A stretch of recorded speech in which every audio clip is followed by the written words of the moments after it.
Welcome, ladies and gentlemen, to a new episode of the X Button, Season 5, Episode 3. I am your host, Alejandro, and with me, now in our first solo episode, my newer co host. Don Lionheart, Joe LaRussa, whatever you want to call me is fine. Yeah, Don, Joe, I'm good. it's literally gonna be bouncing between both, I tell you. We're never It's gonna settle all on that. it's all good. I'll start calling you Freddie. Yes. And which is what's funny because my first name is Alfredo. My middle name's Alejandro. My dad's name is Alfredo. He goes by Freddie. I have his first name, but to differentiate, I go by the middle name. And then Maybe I should call you Allie. No, Ali, please no, please no. I hate it. I have had many people call me that way. And I'm like, no, I rather do the Alex. Though I have more respect for the people that actually go for the full Alejandro. It was like that, which is always an in joke in our circle. But Joe, how are you doing? Doing good. How you doing, buddy? Yeah, it's been quite a week. I've been like on quite the workout regimen, like trying to get 2 miles a day, just of like walking because I was kind of like putting up some weight there, and I'm feeling much better now. I can like walk around like my whole neighborhood of where I am. Last week I could barely hold my breath. Now I can do like the 2 miles, so I'm seeing steady progress. So Just gotta be careful you don't like fall over from all the earthquakes while you're walking. yes, we're still kind of like due for one in the middle of recording. Like, I mean, it's happened. I told a story that I was playing with Paul and my sister were playing Fortnite, and we were like at the tail end of a Fortnite match. And then we were like in a 1v1 against our team, and an earthquake started happening. I just kept telling, I'm suffering an earthquake. And there was like, earthquakes don't happen in Fortnite. What are you talking? I was like, I'm literally an earthquake right now. I can't concentrate. So it was so funny. It was so funny, but your camera's just gonna start shaking. You're gonna yeah. That's why I wonder how I would look. And it's just January here in El Salvador and earthquakes is like it's not a good combination. We have trauma of earthquakes here, but happy to. Yeah, thank you. Yeah, my sister gave it for me for Black Friday. So go Yankees. Go Yankees. So even they were like, it was the coolest one, and it was black and it fit my big old head. But yeah, always happy to be here to escape from the nonsense in reality, especially in this week that is post inauguration. But we're not going to talk about any of the happenings that happened since then, because this is the X Bottom Podcast, our gaming podcast that posts every Fridays from 10 a.m. onwards, God willing, available on the YouTube channel Escape Gaming, as well as most audio services around the world, Apple Podcasts, Spotify, and the like. You can find links in the RSS feed at tinyurl.com/escape gaming. If you enjoy our show, give us a like and subscribe. So Joe, finally, after 2 weeks of special episodes, and now we get into kind of like back to our normal structure. Time to talk about what we have been playing. Oh, so many games. Yeah, you have been stacking them because because we were like, we might talk about that in the first week. I was like, no, we're only gonna do Game of the Year, and then the week that they were gonna record, it's like a bunch of stuff has happened. Let's talk about these topics, and then we added an extra hour to that 4-hour thing. And then last week we needed to keep it tight because of Paul, but now no Paul induced restrictions, no over limits. Kids. So we're gonna start with you, Joe. You played 1, 2, 3, 4, 5, 7 games. Yeah, take it away. Obviously, those 7 games are not in the last week. They're 7 games over the last 3 weeks. I don't know, 3 weeks or so. Yeah, but I do want to talk. I definitely want to talk a fair amount about a few of them and just mention a few of them. So just offhanded mentions. I'll say I have been playing Genshin. I always play Genshin Impact. That's never a question for me. So just a quick little shout out to the Genshin team for keep on keeping on. I do love the game. And also I've been playing a little bit of MLB The Show. That's kind of my catch up on podcasts and just chill kind of game because it's just background noise podcasting, and I just mindlessly play it, and it's fun. MLB The Show 23 still. It's no reason to play 24. I asked when MLB The Show 24 came out onto PS Plus Essential for free, or for no added price a couple months ago. I added it to my library, but I asked Dan Rodriguez, formerly of Season Gaming Bitcast, like, Dan, I've been playing 23. Should I switch to 24? Is it worth it? And he's like, no. He's like, there's some better animations, but there's really nothing special about 24. It's funny you mentioned it because it would be kind of like similar to like my brother stuck with FIFA 23. And from what he told me, it's like there is no need to go to FC 24 or FC 25, which makes sense with something we'll learn later, but continue. Yeah. So those just 2 little shout outs. I guess the biggest game I want to talk about that I've been playing is Horizon Call of the Mountain or Horizon VR Call of the Mountain. I'm not sure Mhm. how they actually want to title it because it has the VR in underneath the line that they always Yeah, have with the 2 and the 1. yeah, Anyway, it's a PSVR 2 Horizon game. yeah, That's it's a PSVR 2 Horizon game. It was a launch game. I picked it up at launch, actually. I did give it a little bit of a shot when I got the PSVR 2, but at the time I was actually recovering from having a hair transplant. Yes, I Mhm. was formerly bald. I'm not quite so bald anymore. Thank you, hair Yeah. transplants. So I didn't want to wear headsets or anything, and the way the mask goes, it was like right on that front line, and I wasn't comfortable putting it on. So I played it just the first level, and then I kind of just never touched it again, mostly because there's always so many other things to play, and then part of it is just you have to be in the mood to want to play a game where you're putting it on your face and all of that. And I finally was in this gray zone of like, what do I want to play now that I finished a different game that I'll talk about in a minute. I said, you know what? I brought the PSVR 2 with me when I moved up here for my temporary residence in this location. I'm going to use it. And so I've been playing, I played it, I beat it. Um, it's good. It's a good game. It's a little samey. You do the same thing. It's mostly just climb, climb, climb, climb, climb, climb, shoot arrows at enemies every so often, climb, climb, climb, maybe solve a tiny puzzle. I've heard the joke that it's literally a modern version of Link's crossbow training from the Wii, which I've is a never Zelda. played it, but that Yeah. sounds about right. And the thing is, it's fun to shoot. Like I actually really enjoyed the shooting. It's very exhausting on the arms because you're constantly, reaching back and like you do have to do the, shooting like you're shooting a bow. And that's cool. It's just very tiring to do. Like motion sickness wise, I don't think I really suffered motion sickness. There were some times where I was like feeling like, whoa, hold on. But I think a lot of that it has to do with the fact that it's just so sweaty. And I'd asked Ty Guy Travis for his input on how do you, because he's the main VR guy at IGN. It's like, how do you not get sweaty? And he goes, you don't. You do get sweaty. You just have to wipe it off. And I was like, okay, I guess that's Suck it fair. up, Joe. Yeah. So I was like, all right, what am I gonna do? So I just dealt with it, and it was fine. I play. I basically think I did it over maybe 3 to 5 days or something like that of playing it, and it was cool. It was really fun to do, and the PSVR 2 controllers are really really cool because they do like have little sensings of your Mhm. fingers as you move just a little bit, not crazy like each individual finger or anything like that. And the climbing is fun. I was playing it sitting down because I'm lazy, so I was literally sitting in the chair on the couch with my legs kicked up and like climbing with my legs in the air, and then occasionally I'd have to reach under the seat to like grab something because of the angle that the something was grabbing. It was funny. I enjoyed playing it though. It was a good game. Uh, it could have been better. I'm sure there could have been better. I've not played. That's really the first VR game I've ever fully played. I have like tried a little bit of others, but I've never beaten anything else. So for a first time experience in there, it was fun. Two weird things about it, I have to say. One is I felt like the sensing of where your eye was really cool, but I don't think I've really noticed the foveated rendering. It felt like if I looked to the corner of things, or if I wasn't looking dead straight in the center, it always got a little blurry or maybe a little foggy. And I thought maybe it was like sweat or heat or something, but I cleaned the lenses, so I don't know if it's just the game or what. Because when you're playing and like you're just looking at the screen, you don't see anything like that. But in this game, it just looked a little blurry, a little not quite clear. Then this I don't understand why they did this. The subtitles of this game appear directly in front of your eyes. So you Really, not have at to the bottom. not at the Like it's bottom, just in front. just in front. So you have to change the focus of your eyes every time you want to read the subtitles. So if Alex is talking to me and subtitles popped up in front of Alex's face, Alex is now blurry and split in two because the focus of my eyes is now on the subtitles as I'm reading.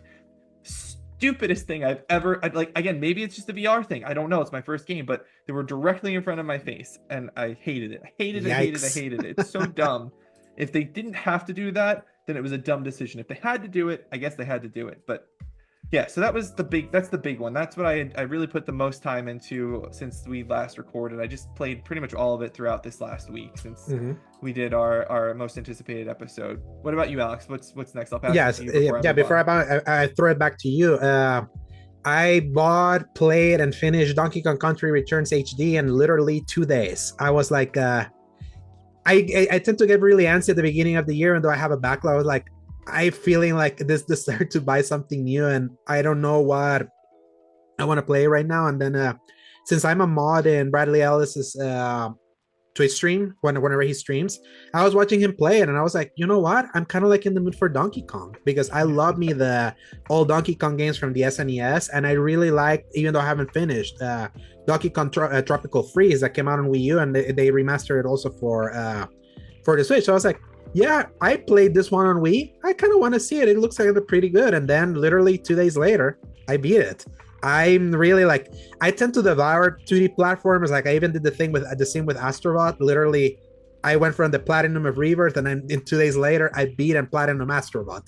So it's like I tend to like just go really quick with those kinds of games, and they're just like, I like them as I like my 2D platformers as kind of like a little ice cream trip that I go. It's something that I enjoy, savor, and then I move on. And the one thing I will say with Donkey Kong Country Returns HD is that I like how much it walked for Tropical Freeze to then run, because it's like, okay, cool, they're bringing Donkey Kong back into 2D, but they're just doing a bunch of 3D level design that intersposes in a way that's like pretty creative. This was like the beginning of that. And what is Returns first? What's its release platform? Wii. All the way in the Wii, okay. back in the 2010. It was one of the last Wii games that I really gave a damn about. Okay. Back in 2010, before they moved to the Wii U, and I didn't get a Wii U. I played Tropical Freeze until it came to Switch. Yeah, no, exactly. Nobody did. the Tropical Freeze was one of its gems that thankfully made it over pretty early into the Switch life cycle. And I would still say Tropical Freeze is a much superior game for people that like the 2D platformers. But if you're kind of like in the mood to do like the double feature, you start with this one, then move over to Tropical Freeze. I think the HD version of this one is pretty nice. Though I will say, this is finally starting the stinky Switch get out of here. Because it's like, this is a 1080p 60 game that couldn't hold its 60 frames. I'm like, this is a Wii game. This is a damn Wii game from 2010. You should be more stable than you are. And I know remasters on the Switch have been stable. Play Metroid Prime Remaster, a GameCube game that they completely rehauled visually, and it runs perfectly. It's like it's one of those games like when you play, it's like, I cannot believe this is a Switch game, that it looks this good, considering how like stinky a lot of the Switch catalog has gotten like later in its life cycle. Earlier on, it was working fine.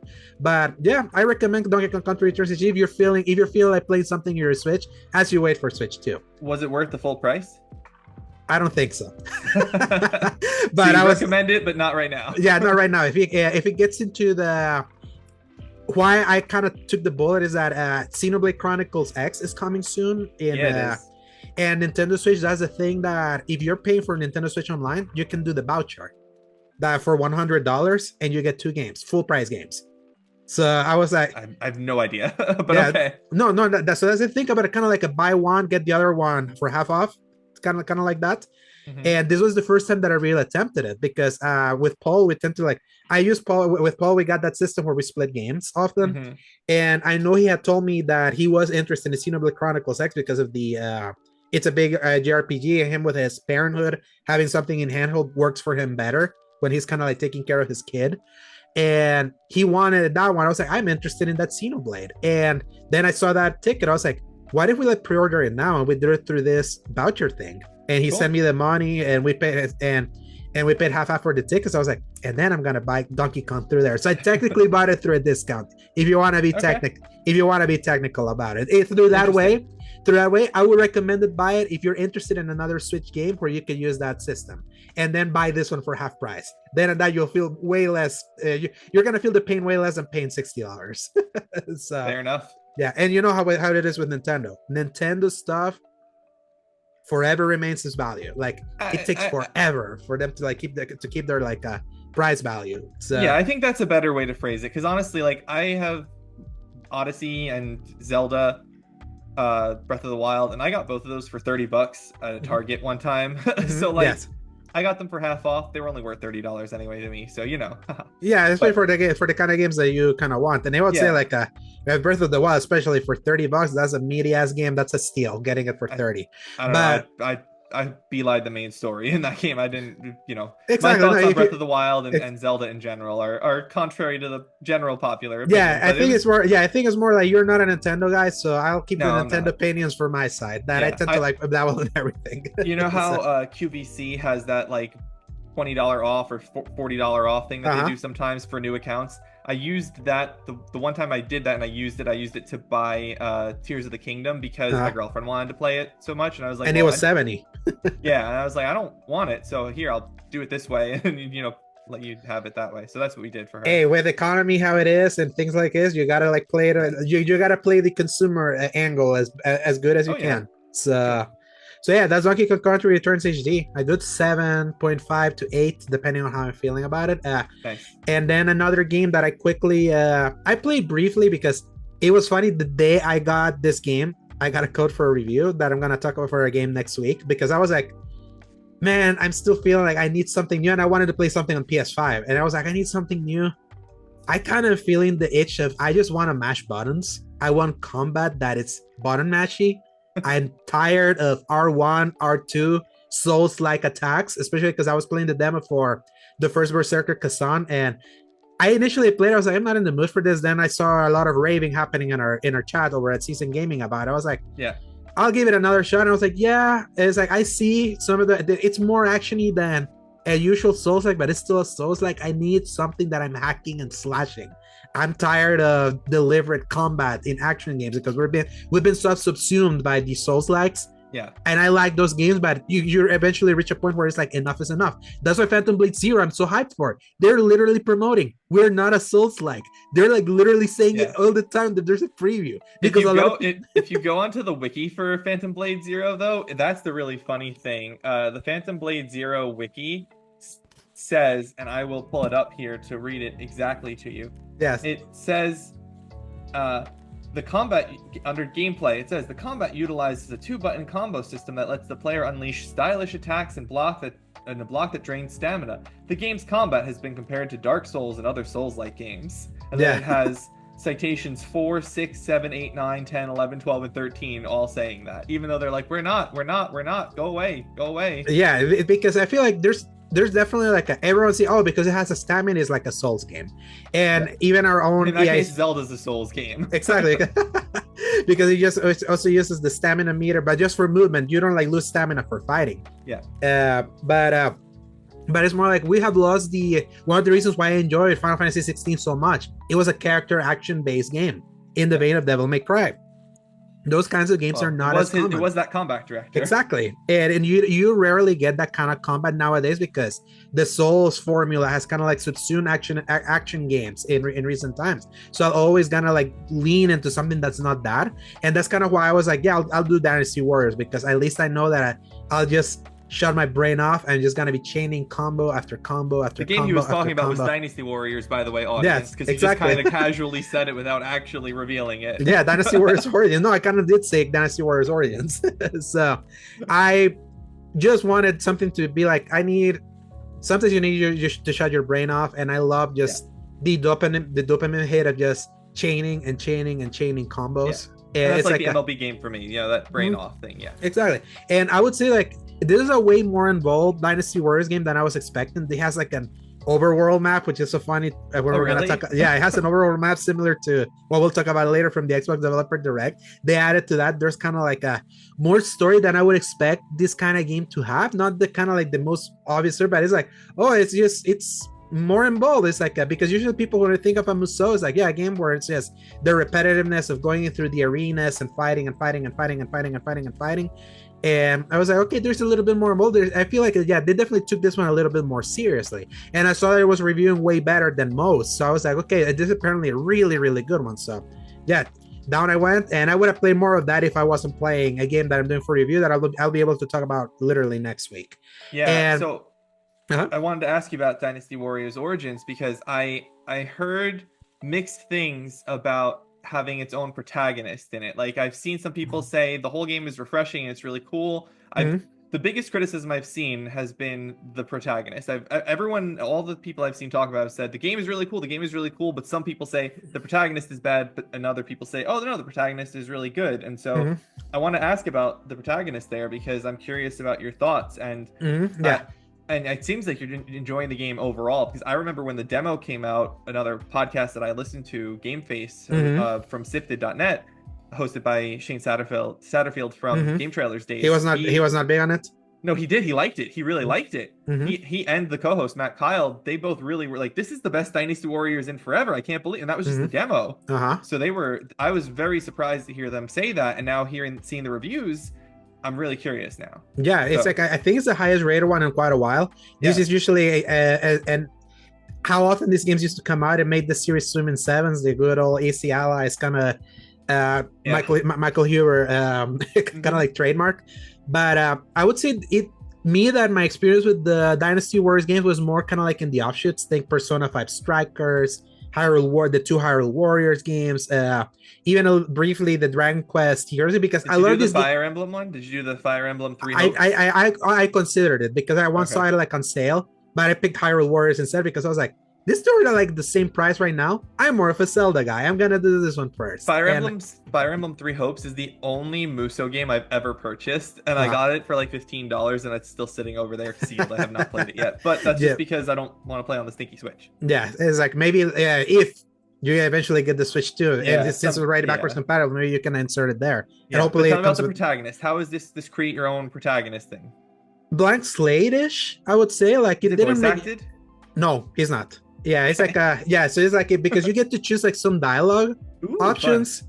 And then immediately and then the cutscene immediately every character around you starts talking to you, and you just kind of like are painting your kind of like your dialogue that way. So that's why like to me it's like I feel if there's something that I've noticed, like compared to other Musous, I'm not switching characters as often because in many Musous, sometimes when you're like in the arena, you can switch between 3 or 4 characters because some of them are kind of spread all over the battlefield, and some of them have like specific moves that may be more of your style. You have like the more tanky guys, and you do play with some extra characters during the tutorial. So maybe much later I get to kind of unlock that, and I can kind of see maybe the fact that it's more of like a nondescript character that maybe that's why some people maybe take issue with that. Since I'm not much of a Dynasty Warriors person to know like what it was like, other than just playing like the offshoots, it hasn't made like it really hasn't made a difference for me. I think the thing that just strikes me is just this game has more than I was expecting it to have, and apparently it's like 45 hours. So it's like I know it's gonna be between this game and the other one that was shadow dropped today. We're gonna talk about it later. That I'll be playing as I wait for Avowed later on, whenever it drops middle February. I compartmentalize like what's gonna carry me from there after I finish this review. And then finally I played this very briefly. I did my part because I'm just subsumed by this game at this point. I tried the PC version of Final Fantasy VII Rebirth. I was always wavering if I wanted to get the PC version, especially because I didn't know if my machine was gonna run it. Then when I saw the recommended specs, and I remember what the specs for my brother's computer was before he left for college, and he left it to me, I was like, it's technically above recommended because there's minimum recommended and ultra spec and the high specs. So it was kind of like, it seems that it could play kind of like in that in between. So I kind of want to test it, especially when also Peter from over at SG, he was like, he wanted to do like a tech test, and I have the pro, I have access to that version, he doesn't have the pro. I was like, how about we tag team for the for these tech analysis that we're going to be testing and doing our own way of approaching a tech analysis that's not quite Digital Foundry but more layman, as layman as Digital Foundry has managed to be. And I appreciate that because thanks to them I've learned so much about deferred lightning, DRS, and all that stuff. I still feel that's very technical jumbo. I want to kind of give my my perspective.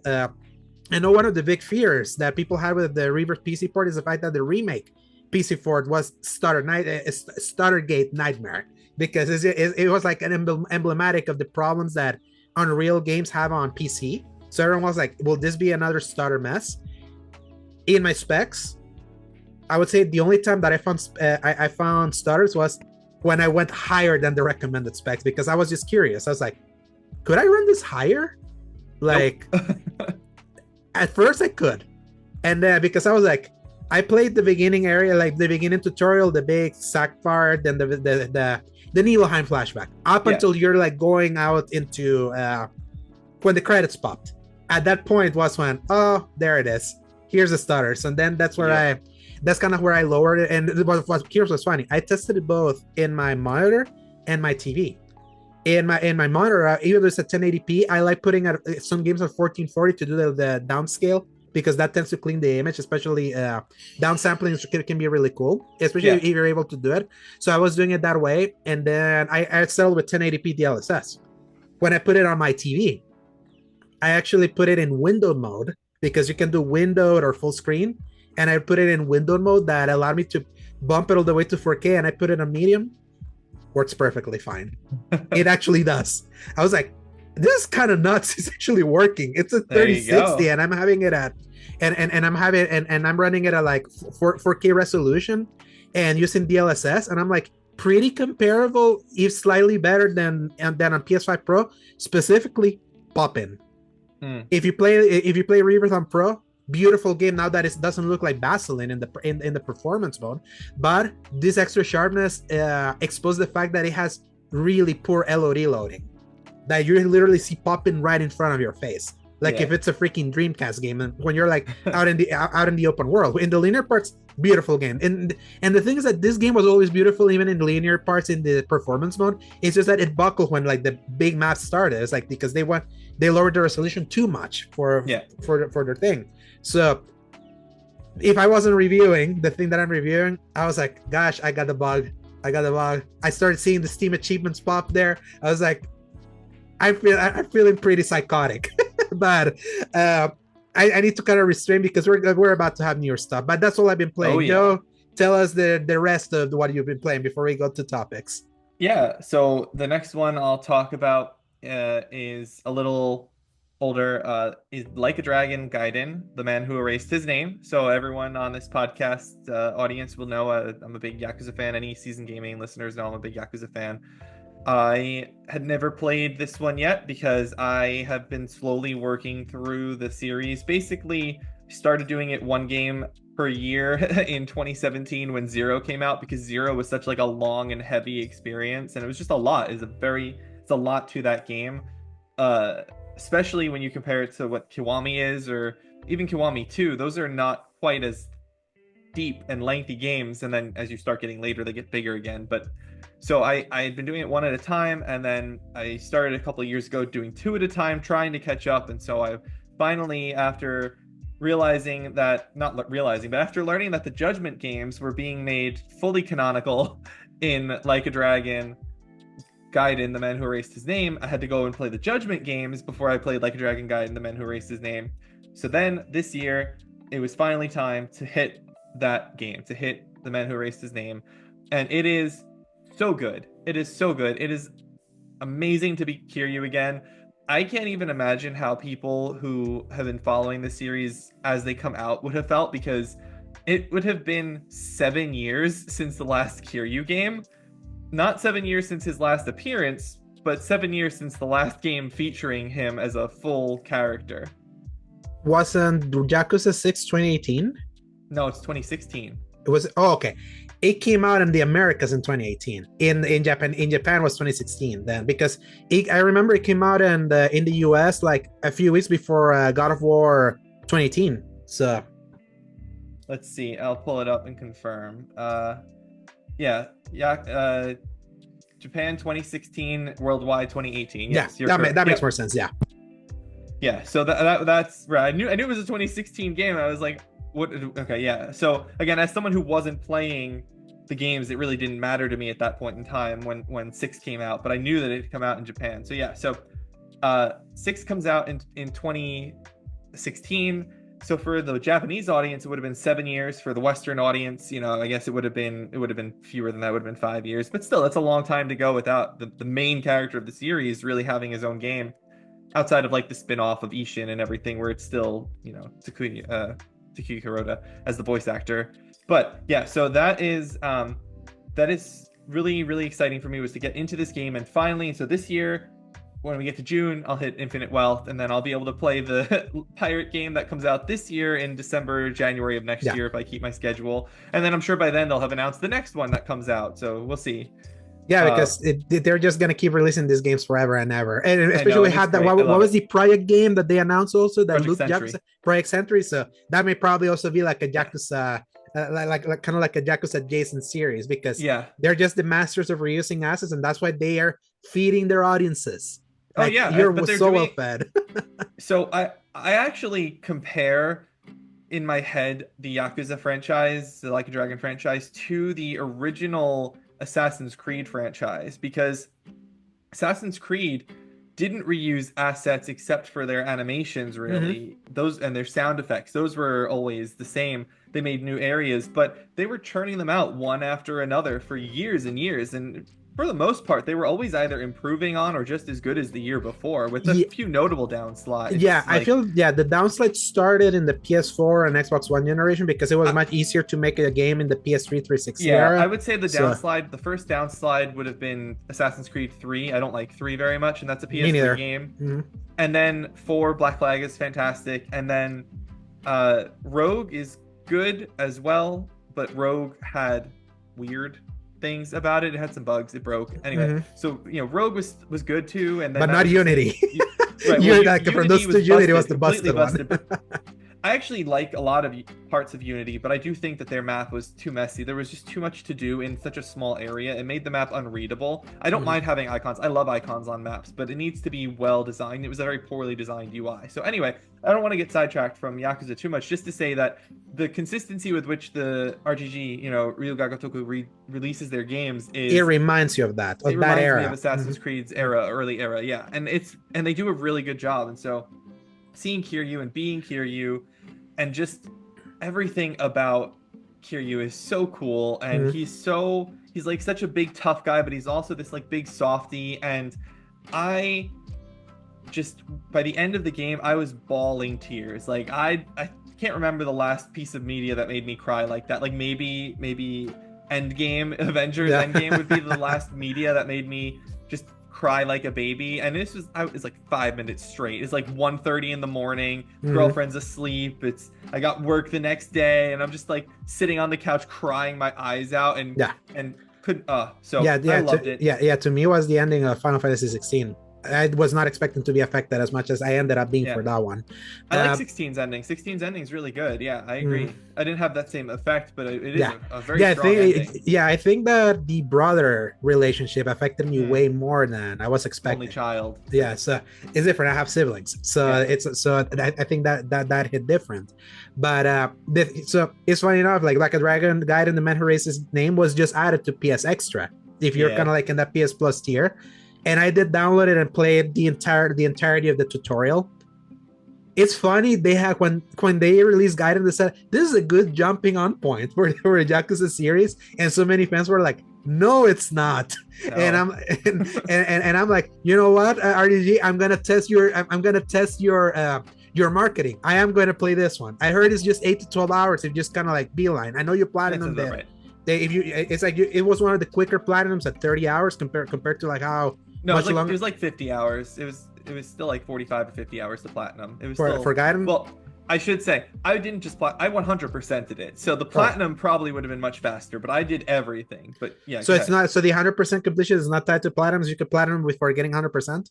That's correct. In this one, you can do that. In 6, you can do that. In 7, you can do that. Yes. Yeah. If I ever decide to platinum, it will depend if I like the game. That's usually how it starts for me. Yeah.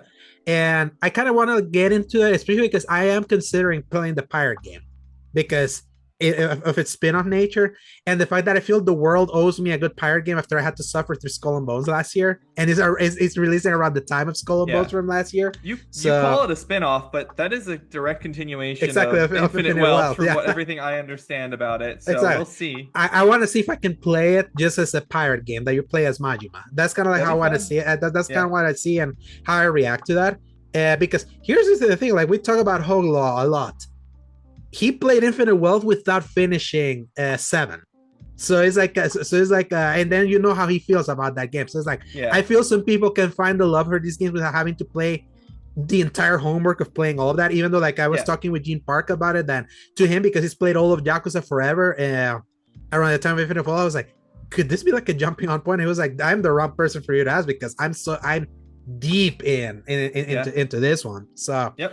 yeah, it's something that I consider. It's like I usually have my blind spots when it comes to series, and I think I could Yeah. enjoy this one. The thing is, I think I'm more like you. I prefer brawling more than turn-based, even though Yeah. people love the turn-based systems that they implemented here. So, and I do like how it's I knew I played Zero a little bit. I played the beginning of it, and I know that the melee combat of these games are always overly exaggerated. It feels even extra exaggerated and guided with like the gadgets and all of that. Yeah, the gadgets The are really gadgets, fun. yeah. I was not expecting to enjoy the gadgets as much as I did, and they actually because again, I was 100%ing it more than I needed to. Like they allow you to spam like the it's the only way to earn money really is to fight in the Coliseum of this game, and it's still even that a kind of slow process. So the best way to do it is to just upgrade your spider whip and just kill guys really quickly in the 100 fight match, and then like you're done in 3 minutes and you get 10 million or something like that. So I think maybe it's 5 million, but yeah, you get 5 million yen or something along those lines. And so the gadgets are really effective and they're fun. Like they're really, for the most part, they're pretty cool. They weren't all super useful. I didn't really use the drones that much Yeah. or anything, but And you know why I'm more curious to try to get one of these games? Going back to my, I want to press square and triangle to fight. yeah, So it's like it feels that we like I keep saying it. We don't get as many games that use those face buttons anymore like yeah, we used to. Kind of like I need to like indulge in that again. So that's why I'm like, yeah. yep, this seems interesting. It's just I'm so busy on the other stuff. Yeah, and And it's really a bad place to jump in guide, and I would never recommend someone jump in. I will allow people to jump in with Like a Dragon, with mhm, Seven, with Yakuza Like a Dragon, and Ichiban's story and all of that. That is an acceptable place to jump in. start. Gaiden is not, at all. Yeah. Period. It's just not. It's Yes. not a good place to start. It doesn't make any sense to start there because that's not how the game is going to be going forward. It's the wrong combat system. Don't be like, oh, I jumped into this really cool Like a Dragon franchise and it's this action brawler, and then the game before and the game after are turn-based Turn-based. JRPGs. Like, no, you're wrong. Yeah. But I do think that Zero is the one that should be started with, and honestly, I wouldn't be surprised if we get like a Zero Kiwami at some point because Zero is 10 years old. You know. Yeah, but then like Kiwami and Kiwami 2 are based on like the overhauls from Zero. So So Zero and Kiwami share an engine. They're basically the same game. In terms of all of their combat, it should just really be one package. Honestly, they're so mhm, similar, and Kiwami is not that long. Kiwami 2 is the second game in the Dragon engine mhm, path. The first one would be 6. mhm, So it's 6 and then Kiwami 2 in terms of their release order. So uh-huh. 6 has more in common with Kiwami 2 than Kiwami 2 has with Kiwami or 0. Yeah, basically And 3, 4, and 5 yeah, are just 3, 4, whatever. 5 are just the remaster, like really stuck in all man's land. So, Oh yeah. so yeah. They're interesting games. I don't have platinums in those. It's a slog. It would be a real slog to get the platinums in them, I'm sure. And I for sure want to do Zero because I know Zero is the special one. Zero is the it one that is. made the games It's that so introduced it special. introduced itself for everyone. It made it took it out from the super niche into the niche, basically. It's so special, Alex, and it's a really high quality game. Like it really is. Even 10 years on and whatnot, it is a high quality game that still feels pretty good overall. Mhm. So yeah, Like a Dragon Gaiden, The Man Who Erased His Name. It's amazing. I loved it. I am extremely excited to finally get into Infinite Wealth and see that storyline and just continue this journey. Yeah. Because I'm still really curious what the calendar is gonna be like in May and June. Hmm. It's looking a little sparse for my likings. Maybe not. Maybe not. It will be filled up pretty soon. I wonder if I can get into like a little Yakuza binge from like the later entries around the time that you play Infinite Wealth. I'm gonna do it because I get inspired if I have someone like I know next to me that's kind of playing something. Yeah. That helps kind of like at least push me a little bit more to try to attempt it. Yakuza, like for example, Paul had zero interest in Yakuza, especially because he tried Zero and he bounced so hard because the intro of that game is really long. You're walking around a lot, like I don't think it has a strong start. see with Zero, so that happened to him. So Let me that's say what. this about Zero for you is Zero is if you do a little bit of side content, not a lot of side content, you don't care too much about the mini games and you do the main story, you're probably looking at about 40 to 50 hours for It's still a Zero. lot. It's still a lot. It is. It's a lot, but honestly, most of that's just cutscenes. Mhm. Because there's a lot of cutscenes. It's cutscenes, and again, if you don't do any side content, you can probably get through it in like 30 or 35 hours. Like if you Yeah, skip all the sub stories, but the sub stories are really what yeah. adds so much charm. I know that like a dragon, the original one, has a grindy spot where you have to like get like $3 million at a point at one point. And does that happen in any of the other Yakuza games that you played? That you kind of get story gated over like having to grind for something? No, not really. And honestly, I didn't even feel like that was a grind in Like a Dragon. I had so much money at that point anyway because I just maxed out the business pretty much as soon as I could Mm-hmm. to have money available. So that was nothing for me. No, they don't usually do that. I I think the biggest problem you would run into in those earlier games is they're a little obtuse in what you need to do sometimes. There's a very iconic in the Yakuza community mission in Zero where you need to get 5 different types of alcoholic drinks for 5 homeless guys. Uh-huh. And each alcoholic drink is sold at a different store in the city, but they don't tell you which store it's sold at. So So you you have to have to go just around. run the whole city and then go and drop it off to them. There are things like that, but they get better. That is definitely an early problem, and Kiwami 2 doesn't have any. Basically, Dragon Engine onward doesn't have those issues. Mm. So if you're willing to like deal with it in the earlier games and then really deal with the age of the remasters, but no, there's no grind to your question in Yeah, that yeah, sort I of. know for sure I'm not gonna play the entirety of the series. That I don't know. It's just way too much, and I Don't would. speak too soon, sir. Yeah, the thing is that I would need a true dry year again, like a 2021 or 2022, for that to happen, Yeah, because that's what helped me with Valhalla. Like I played 150 hours of Valhalla thanks to like one that 2022 dry spell. So Alex, I two a year. That's it. January and June. Just do 2 a year. If you do 2 a year, you'll catch up yeah, in a if decade. there's nothing around that I'm interested, and as I've No, seen, that's the trick. You have to say this is January, it's Yakuza time. This is June, Mhm. it's Yakuza time. You have to focus on those games. And again, if you're not going to platinum them, if you're not going to 100% them or worry Mhm. about the side stuff, you're most of them are not that long. Mhm. Zero's a little long. Kiwami 2 and 3 are pretty short overall. 4 gets a little bit longer. 5 is a little stupid how long it is, but 6 is Mhm. not that long. Yeah, 7 is only long if you're going to go for the true final ending, which is an you fight extreme Kiryu. grind. Yeah, and you fight Kiryu there, right? I've heard. Um, yes, you do. Mhm. Kind of. It's like a hologram of Kiryu. Yeah. But yeah. Um, and so that's a whole other thing. And Judgment and Lost Judgment, they're chunky, but they're not crazy long either. So they're I do not own them. I do own those two. yeah, So they're not all that long. And if you don't even want to try the others, Judgment and Lost Judgment are both disconnected enough, but feel really cool to play. Like you can play those without playing any of the others, and you'll yeah, totally love them. yeah, it feels kind of like that side step that gives you the Yakuza experience. It's just not like Yeah. weighed down by the Kiryu side of things. It's more like a detective game. So Yeah, it is. There's a detective layer to it for sure. Yeah, and um, Takaya Kimura, the actor, is great. He's great in it. So I've heard. So yeah, so so that that's the is thing. like This is gonna be a year where I'm gonna give it another try, especially because I am going to indulge on the pirate one. So I can't wait. yeah. So Uh, and then do you have anything to say about It Takes Two, Overcooked, and Crusader Kings 3? yeah, just a little bit on those. I know we're going along on the what's the Yeah. plan, but Yakuza is gonna do that to us. Yes. So I just finished It Takes Two last night, actually, for the Mhm. first time. My girlfriend and I have been working through it for the last week or so. Or actually, we started a little earlier, maybe 2 weeks, a little over 2 weeks we were working on it, and it's fun. It's a really cute game. I don't know I don't know if it was game of the year quality. It definitely has the creativity that I know that a lot of people like. I don't remember offhand what was out in 2021 that would have been better.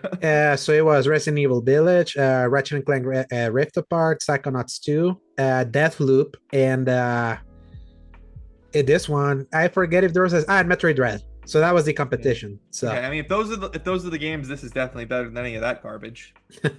So So I'm gonna teach you it to was not cold garbage to stuff. I know. No, so it was. I'm just kidding. Obviously, I never Yeah. played any of those games, so it was. This is great. It was a really great game. We had a lot of fun playing it. There's some cute messaging in there, and there's a lot of creativity in the game design and in the mechanics, and they're always doing something new. It's a little long for what you felt like. There's literally 3 chapters in the game before you actually find out what your mission is to finish the game. It's like a 3 chapter long prologue, so that was a little bit much, I thought, but I enjoyed it. I had a fun time, and my girlfriend Jing had a really nice time playing it as well. She's not a super crazy big gamer, but she does like to play her games, and she likes some co-op games, which brings me to the other game we've been playing together, which was Overcooked. How has Um, your relationship survived this one? we actually played Overcooked 1 and 2 together, Mhm. and we're almost done with 2. We finished 1. It's fine, honestly, because that's just how our relationship is. You know, I tend to just give directions to things, and she just does the directions because she knows my gaming experience and my understanding of them is broader. So she knows that if I'm thinking it through, then she knows to follow what I'm talking about in the game. And she obviously shares ideas. If we're stuck on a problem, she'll give me a suggestion. We'll go back and forth. We really work together on it. But because I have so much experience in the gaming sphere, she relies on me to guide us on what we need to do to get a mission done. And then sometimes if it's really tricky, I'll like take her controller and I'll take the harder role, and she'll take my easier role. But it was fun. We've really enjoyed 1 and 2. She loves it way more than I do. I will say she's obsessed with. She's every night she's like, "You want to play Overcooked?" I'm like, "No, Mhm. not really, babe. We're almost done. It's just cooking stuff, but it's fun. I enjoy time together with her. Obviously, it's always good to play with your significant other Mhm. and do things together. So yeah, the last thing I want to talk about, and the reason it's on the list is because I've actually put a lot of time into it. Is Crusader Kings 3. Mhm. I'm trying to close out my current run because I'm in the previous expansion and I can't update to the newest one in this one because it's going to break everything. So I want to close out this game. It will, if I do it, it will be the first full CK3 run that I've done. I've never finished one before, so I'm excited to actually close one out, and I'm pretty close to world domination, which is fun.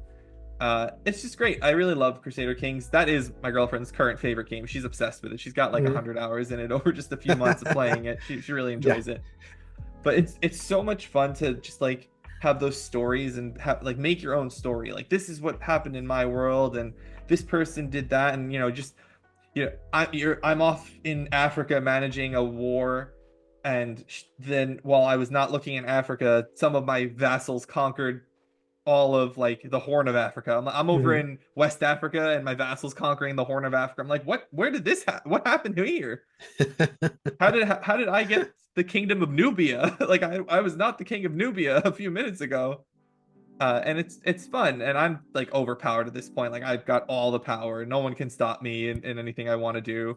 Um, there are some annoyances with the game that have always been there. When you declare war, you raise your armies and then you have to put them away before you can declare war again. But sometimes it takes like 2 years to get them home, and there's Mhm. only so much time in the game. So what I've actually taken to doing is I declare like 5 or 6 wars all at one time in the same region, and then because I'm so much stronger than everyone else, I know that I'll never be able to, I know that they'll never be able to overcome my forces in time, and I just go one at a time, and I just end each war, and then I close out the war, send the troops home, wait the little bit of time, and do whatever I'm going to do, and then I go to the next region, I declare the next war. So like I've been working through West Africa right now. There's so many little kingdoms in West Africa. It's hard. Like I think I had 6 wars in my most recent going all at once. Yeah. But it's usually like two pieces of land, 5 pieces of land. I've only had maybe 1 or 2 really big kingdoms or something at a time that I'm going for, but I just like it. And then as I was finishing up that war, a crusade was declared against me, and so I had to fight off the crusaders, and they were trying to take England from me. So that was fun. I just immediately sent my troops to Rome, and I took over all of Rome, and then I sent my troops up to England, which is where the Crusaders were attacking, and I fought them all off. And it's like 2 years done. It's easy, but it's fun. Like it was not easy when I started. I am playing on the Iron Man mode, which gives you the achievements and doesn't let you save Mhm. outside of exiting the game or auto saves. I do save scum. You can save scum by hard quitting the game with your task manager. So I will save scum if I need to, but even that's still really limited. So it's fun. I started as the count of one piece of land, and now the world is basically mine. 400 years or like 400 years later. So it's great. I love Crusader Kings. Highly recommend it to people. It's always on sale. Don't ever buy it full price. It's not worth full price anymore, but buy it when it's cheap. I think it's on Game Pass also, just in case. It might be, but there's so many expansions, you don't even want to bother with the base game. Just buy everything all at once. You can get, it's like a $300 value. It's probably not 300, it's probably like $200, but it's like a $200 value. You can get it all on sale. You get it for like $90 or something. Oh, okay. Well, okay. That's still a little pricey, but if compared to like $200 is much better. But yeah, well, because they release their expansion packs, and then they have content packs, and they have this kind of like sim style, but they do one a year, but they're actually like big changes. I mean, I can look right now and see what the Crusader Kings price is on the store. Yeah, just out of curiosity. There's one yeah, Crusader. So right now it's on sale for $15. If you bought the entire bundle of Crusader Kings right now, everything that they have, it is $123 for all of it, and that's because they just released the newest one that came out in September, and that's not on sale. The rest of their content is basically on sale, and that includes the things like the outfit packs that they do sometimes and whatnot. Like if they have like, you get more clothes. Yeah, I can confirm that Crusader Kings 3 specifically is on Game Pass, but you can buy it for $39.99. So yeah, okay. So if you're interested in grand strategy games and having your own dynasty and all that, it's well worth it. And again, if you skip the latest pack of DLC, which only just came out, and you skip the two other things, you save yourself $40. You get it for, like I said, $90 or so, which I think is worth it for how many hours. I have hundreds of hours in Crusader Kings. I have 369 hours in Crusader Kings since it came out 5 years ago. I had in Crusader Kings 2, I had like almost 1,000 hours. It's well worth it. So yeah, Crusader Kings 3. Alex, play it. Yes. So it is time to talk about a few topics that have happened. Because now we're in it. We're like deep in, like the quiet times are over. Finally, stuff is happening. And the first topic, unfortunately, because we always have to talk about this game every time that you're on, but now it's like not in good news. R.I.P. Dragon Age. Maybe. So maybe. So reading from a story from IGN that they kind of used Jason Schreier as kind of like a reference. So Dragon Age: The Veilguard had 1.5 million players in first 2 months. EA expected 3 million.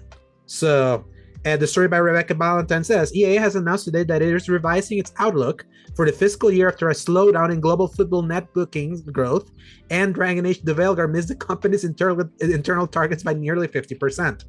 In a press release, the company said it was reducing its expectations for the fiscal year ending March of 2025 from mid-single-digit growth to mid-single-digit decline.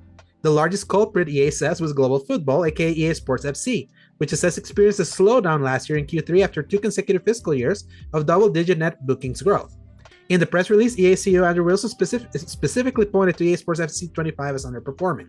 But in addition to global football, EA also mentioned that Dragon Age engaged 1.5 million players during the quarter, which was down nearly 50% from the company's projections. Notably, EA does not say the 1.5 million number was unit sales. Dragon Age: The Veilguard was also available as a part of EA's Plays Pro subscription service, which we have to put a parenthesis there. We just checked. It's not there.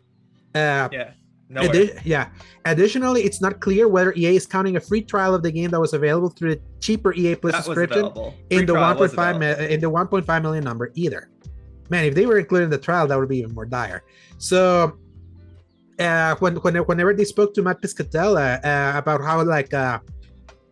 how Veilguard was doing like back then, like right at launch, the thing he said was, just looking at the first days of sales and initial engagement levels via Circano's player engagement tracker, it's been a good but not great launch. That's what Piscatella said. Dragon Age: The Veilguard did not reach the launch week sales levels of either Final Fantasy VII Rebirth or Dragon's Dogma 2, and it will be a bit of an uphill battle to reach Inquisition's lifetime sales. So there's been a smoke around Dragon Age: The Veilguard struggle, such as receiving a significant discount just a month after launch for Cyber Monday, the departure of its director Corinne Bush from BioWare just last week. So lot of trouble. So Joe, this is your favorite. The Dragon Age Origins, you've said it many times, is your favorite franchise. Favorite game of all This, time, yes. yeah, it's like this game is kind of like in part a reason why you're kind of like in this podcast is you've kind of followed like a little paper trail of like of cause and effect. Yeah. I'll just put it like this: for an EA company, this kind of data to me says Dragon Age is doomed. It's over, or it's Jover. So yeah, what say you, like in the face of them saying that they missed by 50% of what they were expecting by 2 months? So yeah, I mean, it's not that surprising when you consider as much of a high quality game as the Veilguard is, and it is a high quality game. It's technically sound. It is generally speaking well written. I know some people have criticisms over that. I don't think that most of the story is poorly written. I think that part of the story writing criticism for Dragon Age the Veilguard comes from the restrictive nature of it. I think that if they had allowed people to be who they wanted to be more than that, you have to be this rook and you have to be this person, and this person deals with things in a certain way, and we're going to write it that way. I think that is really why the writing gets criticism, because I don't want to play that way. What if I want to be mean to somebody? What if I want to do something, and that other people may not like, and you don't get to do that, which is unfortunate because it comes off as bad writing, but really what it is just a lack of choice. I think a lack of true choice is the criticism source. Yeah, that's kind of part of like where the comment of like the criticism that came from Skill Up, and a lot of people kind of subsume the whole thing that the writing feels like if HR is in the room, HR is supposed to it's supposed to create kind of like a positive environment, like a positive working environment. So it felt too overly positive from what you expect from a Bioware game, that you can either be either that or the biggest asshole. It didn't. And that's the thing, is having the option of being super positive is correct. I usually play that positive way. So for me, in my playthrough, it was more or less what I would have expected. But I also recognize that, oh, wait, you mean the choice that I made was pretty much the same way he was going to respond no matter what, maybe with just some different words. The fist response is not actually angry or harsh.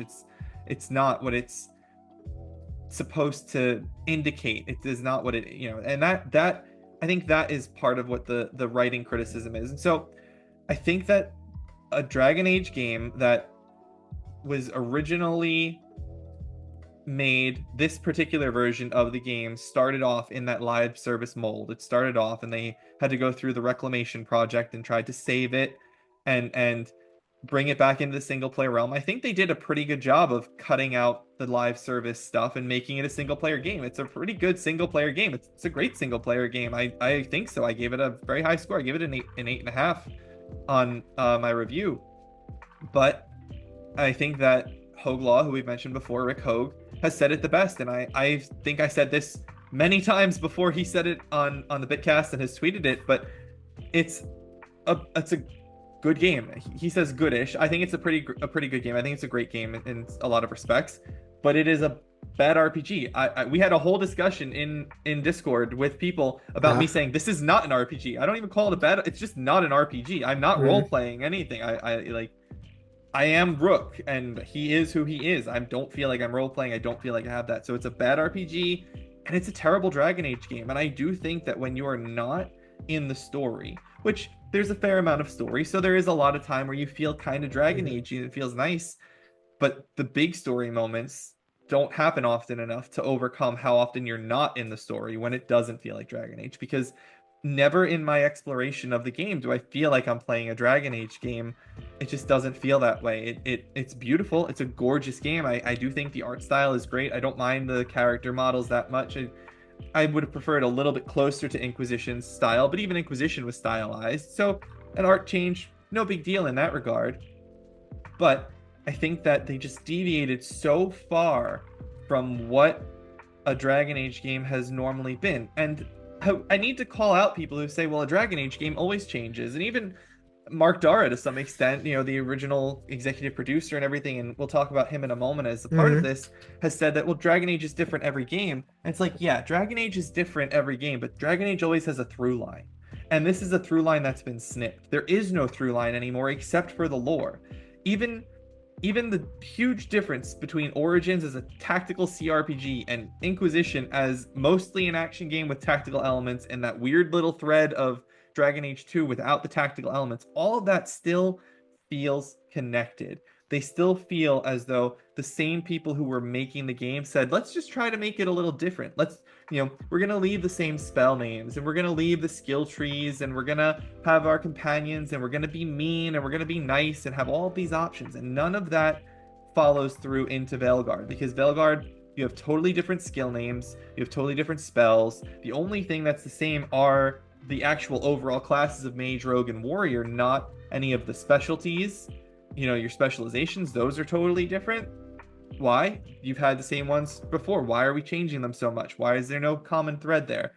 And I said it in the review, it's the most Dragon Age 2 coded game that they could have possibly made, which is the worst decision to make because Dragon Age 2 is notoriously the least beloved of the series. Yeah, they were least liked at the time. Yeah.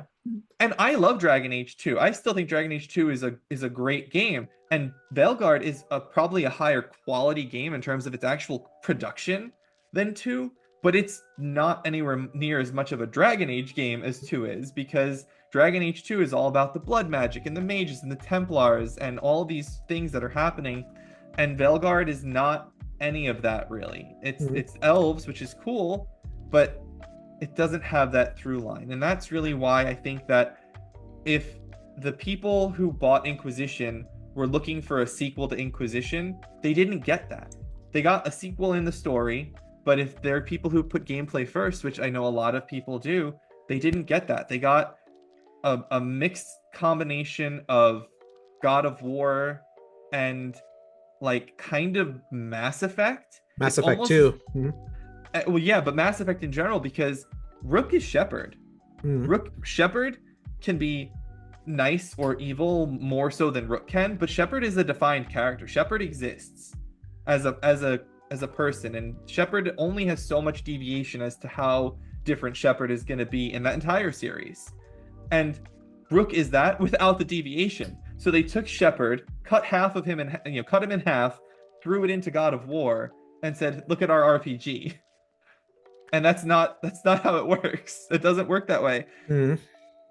So I can fully understand someone saying, this is not the Dragon Age that I wanted. I liked that combat system that I had in Inquisition, or I liked that open world that I had in Inquisition, and this is not that, and this is different. And I don't blame people for being turned off by it. I wasn't turned off by it. It's Dragon Age. I love Dragon Age. I'm in it for the story. And I know that the true hardest of hardcore Dragon Age fans are in it for the story, but they're not that numerous. There's a few of us out there, but Dragon Age has always appealed to a broader audience who loves something specific. What that specific thing is, nobody can apparently figure out. But someone out there loves something specific about every Dragon Age that's always made them do really well, better than Mass Effect. And that is unfortunate that this one just kind of whiffed in all of that. And I do hope that BioWare lives on. I think they will. I do hope that EA lets Dragon Age get another game. I don't know about that part. I do have a scintilla of hope that they will allow a remaster or a remake of the beloved games, because EA may be stupid, but they're not so stupid as to ignore the cries for people to be able to play these old games that they love so much. I don't know about that. I think EA can be pretty stupid. I think so too, but I don't know if they're that stupid is the thing. I don't know if they're so stupid that I think they are. I think they are, actually. I mean, we'll see. They were smart enough to let Dragon Age go back into being a single player game. That's a pretty big thing. Like, they let it go back and claw it back, but unfortunately they stopped the development from the original idea. They made them restart as a live service. They said, you don't need to do the live service anymore, but unless you're going to start from literal scratch, you have to take the framework of the live service, which they did, and they did their best. And I know Corinne Bush is gone and did an okay job bringing it back into the single player realm and saved it from the live service morass that it would have otherwise been in. But as game director, I think that Corinne screwed up in allowing it to go into this God of War direction, and I was personally not sad to see the departure. Yeah, I feel like more than anything, like the slower sales, I think is just the fact that I think 10 years is too long to wait for a sequel. It's a literal decade. Like, just think about that time period. That's the equivalent of a college career, your master's degree, and a PhD. Think about it like that way. Like, Yeah. within that time, we went through a pandemic. We got out of a pandemic. Like, we went through two presidential elections at the board. Like, we were getting close to the next presidential. It was just too much time, like in between. And I do feel, I know you say that you squirm every time people say it, but the truth of the matter, a lot of people feel this way. A lot of people, like, when they think about Dragon Age, I don't think time has been kind to Inquisition and how people think about that game. Unfortunately, and that's just the truth. Like, I feel it's been like that as more time has kind of gone on. I feel a lot of people that look back with Inquisition has not been too kind, and then when you see like the next this Dragon Age completely changed things. And I feel like when you come back on how long it's been, like some mixed feelings that eventually like developed by a few people, despite the fact that it sold 12 years, like it sold 12 million over this 10 years. I feel it's just kind of like eventually when people feel that kind of sourness, and then the next one doesn't even look like the one. But don't like, you like think the that series. if people were turning negative, if you were turning negative on the prior entry, but you liked something about it because you had the story, you bought the game, you played your story, but you were like, oh, I'm gonna, and I don't necessarily agree that they are turning negative, but if you're assuming they are turning negative, wouldn't theoretically a super shift completely away from what you just experienced make you more interested in a game? I think that was kind of like probably the idea of why they went this direction, because kind of but I think that shifting away so much from the thing that people bought is not if someone buys something, you don't decide to change it completely. You know, if it ain't broke, don't fix it, as the expression goes. If something has worked, there's no reason to do something completely different. And again, Dragon Age always changes, but it doesn't need to change that much. It's a 45-degree change or a 25-degree change, not a 180 change. You know, Dragon Age Origins to 2 is a little bit far from a change. It's probably like a 60-degree angle change, but it's not too bad. And then Inquisition brings it to like a 45 angle change. But when you get to Veilguard, you're really going to that 180 degrees. It's just totally the opposite of everything that Origins and Inquisition were. Yeah. And that, I think, is a bad decision for a franchise that has already been selling in the form that it existed.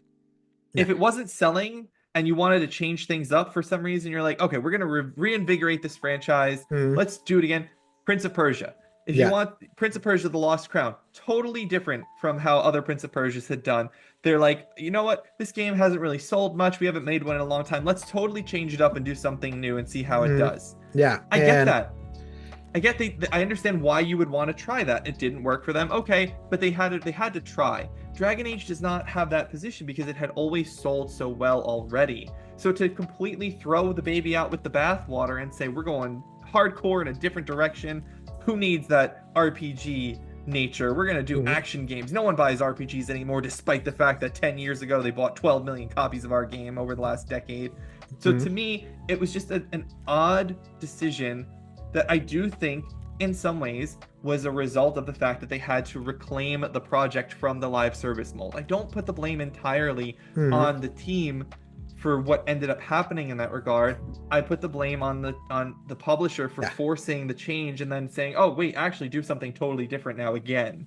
Yeah, I feel there's plenty areas that you can add blame to this. I do also feel like at the time it took for this game to come out, almost like literally close to 10 years, like in between entries, letting too many people simmer on their thought. And that's the thing, like when you let something simmer, a lot of people like tend to like develop new opinions about certain things, and that probably kind of like, it didn't probably help Inquisition's case that a lot of people then saw Witcher 3 immediately the year after, or anything else that was being praised in the years after, and then when they look back at Inquisition, they were like, that was the thing that won that year. I only won because it was like that was a legit weak year in games. Those narratives started kind of like falling into place, and then like people's feelings towards BioWare from the downfall that's been BioWare from Andromeda, and seeing what happened with Anthem. It's like knowing that it's not the same team working on that thing.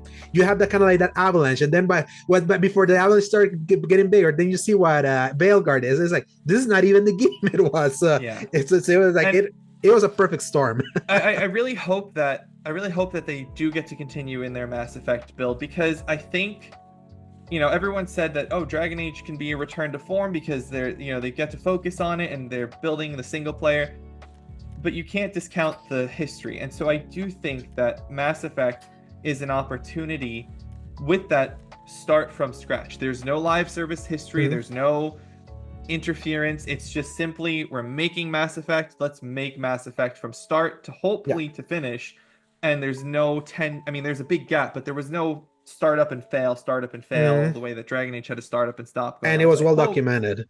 Right. That's a problem. So I do hope that Mass Effect can keep going and will be able to release itself and release a high quality game that is the kind of game that people want from BioWare, that is the RPG with the actiony shooty thing. I think that they have that ability still, because as much as people change and people leave, a lot of the writing staff on Inquisition was still the writing staff on Veilguard. Like, the writing staff had not really changed that much for most of that time. Obviously, EA laid off a bunch of people at BioWare, so there is a lot of change now. But that said, I think that they still have the potential to do something when they have a clean start. It's almost like trying to build Veilguard was almost like trying to build a house with some recycled parts on the base, and then you had new parts on top, and the base is still wobbly because you built it on a used foundation. But now we can move into Mass Effect. Hopefully everything goes on, and that can bring us into the next part of the topic, which was Mark Dara's video that came out before this news. Yeah, it came out just before this news. It's like, what happens now that Dragon Age: The Veilguard is out? And he went through this whole explanation that for a really long time, BioWare had multiple irons in the oven. And then eventually, as time went on, they started consuming some of the other irons and using that to release their really good games. And then eventually, the cost of development and the changes in the dev cycle caused them to slowly become like from a 3 to 4 or 5 project game down to a 2, down to 1, which is what has happened with Veilguard. And I think that Veilguard had all of the people on it, and now that that's done and they don't have DLC plans, everyone moves over to Mass Effect. But his video was very interesting, saying that Mass Effect's not ready for all those people, so hopefully they get them back. So we just don't know what's going to go on, because wherever Mass Effect is, apparently they were, I think he said 15 months of time, there was no one working on Mass Effect for the last 15 months or so. Yeah, that's wild to think about that. It is. But wild. I know that I know they credit that Mass Effect team to kind of like delivered the finishing touches for Veilguard. I remember it was kind of like they delivered kind of that final polish pass. So which is that's normal to shift resources around like that, but to have nobody working on it, my goodness. Which is kind of stark contrast how it used to be, but it's just where the game development is now. And it is.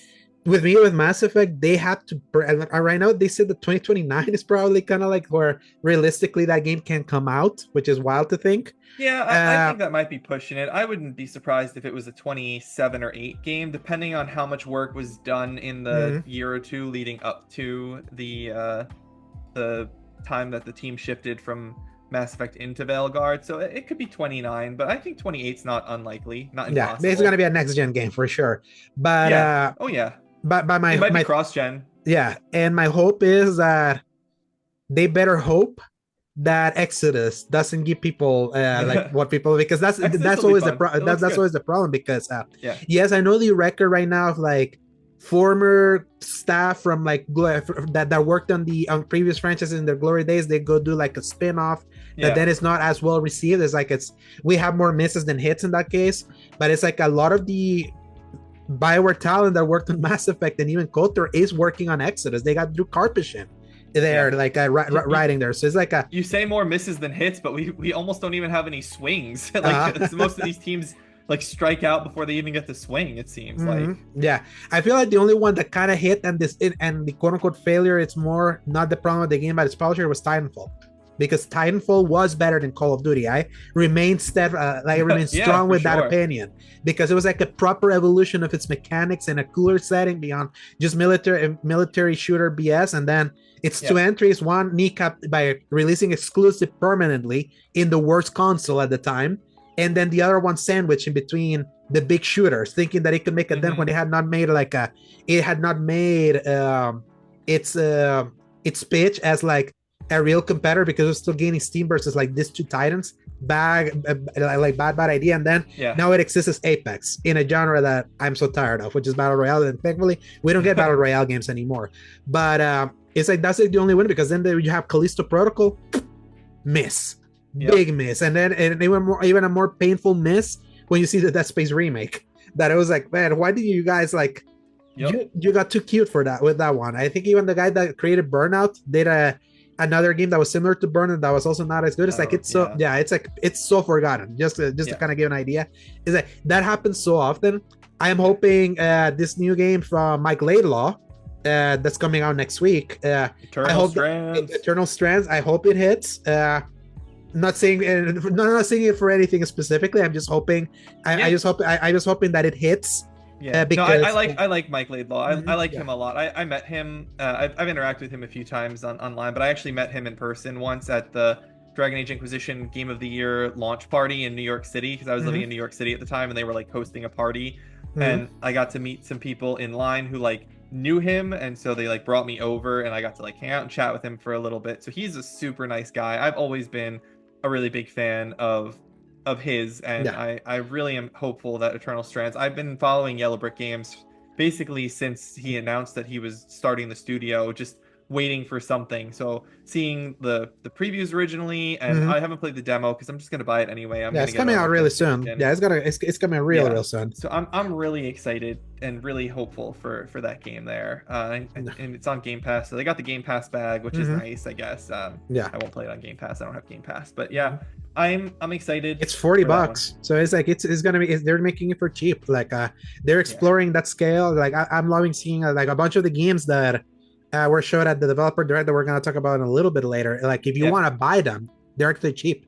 Like Claire Obscure is 50. It's Out the Midnight is 40.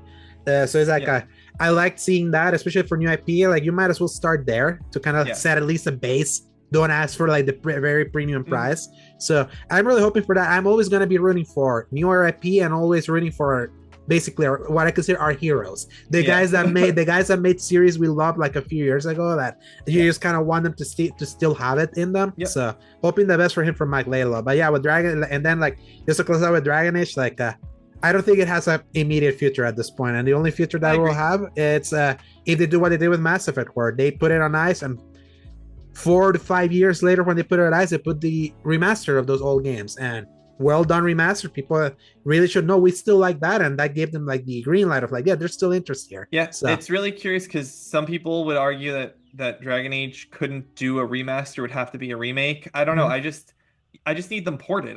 You just need it off of the PlayStation 3 and onto the PlayStation 4. Like that's really the kicker for 2 and 3. Or sorry, for Origins and 2 that are not because if you're an Xbox, you technically can play them. That you can play those 360 versions. You can play them on PC too, but the PC versions are notoriously broken in a lot of ways. Like there's actually a memory leak issue in Origins that causes it to crash a lot. It's very it's like that tech is not working with the current operating system, so you have to kind of mod it. It still does. I mean, I played it on here on my computer. It does still run. Even then, it's still just. The stuff's working. It's always had an issue. But that's always what's so funny with BioWare games is like they have never like any BioWare game that have never other than Belgar. That's the irony, like the bitter irony that like their latest ever finally released like almost bug free or basically bug free when all of their games always had bugs. It's so funny but because their stories was always so good, it was like you took the bad with the good in there, but then like the bad kind of like overtook. But to me, RIP Dragon Age. Sorry, we'll see. For now. The best we can do is see. I'll keep hoping and praying. It is still my favorite series, my favorite franchise, and But you know also what else can rest in peace, but instead of piss and piss, PlayStation's live service initiative. Because next topic, NCSoft's Horizon MMO RPG has seemingly been canceled. This is kind of like as a follow-up to like the breaking news we read when we were recording last week that 2 other live service games from PlayStation Studios that were from Bluepoint and Band were canceled too. Yep. So we're gonna read the VGC story from Jordan Midler. So as NCSoft's Horizon MMORPG has finally been canceled.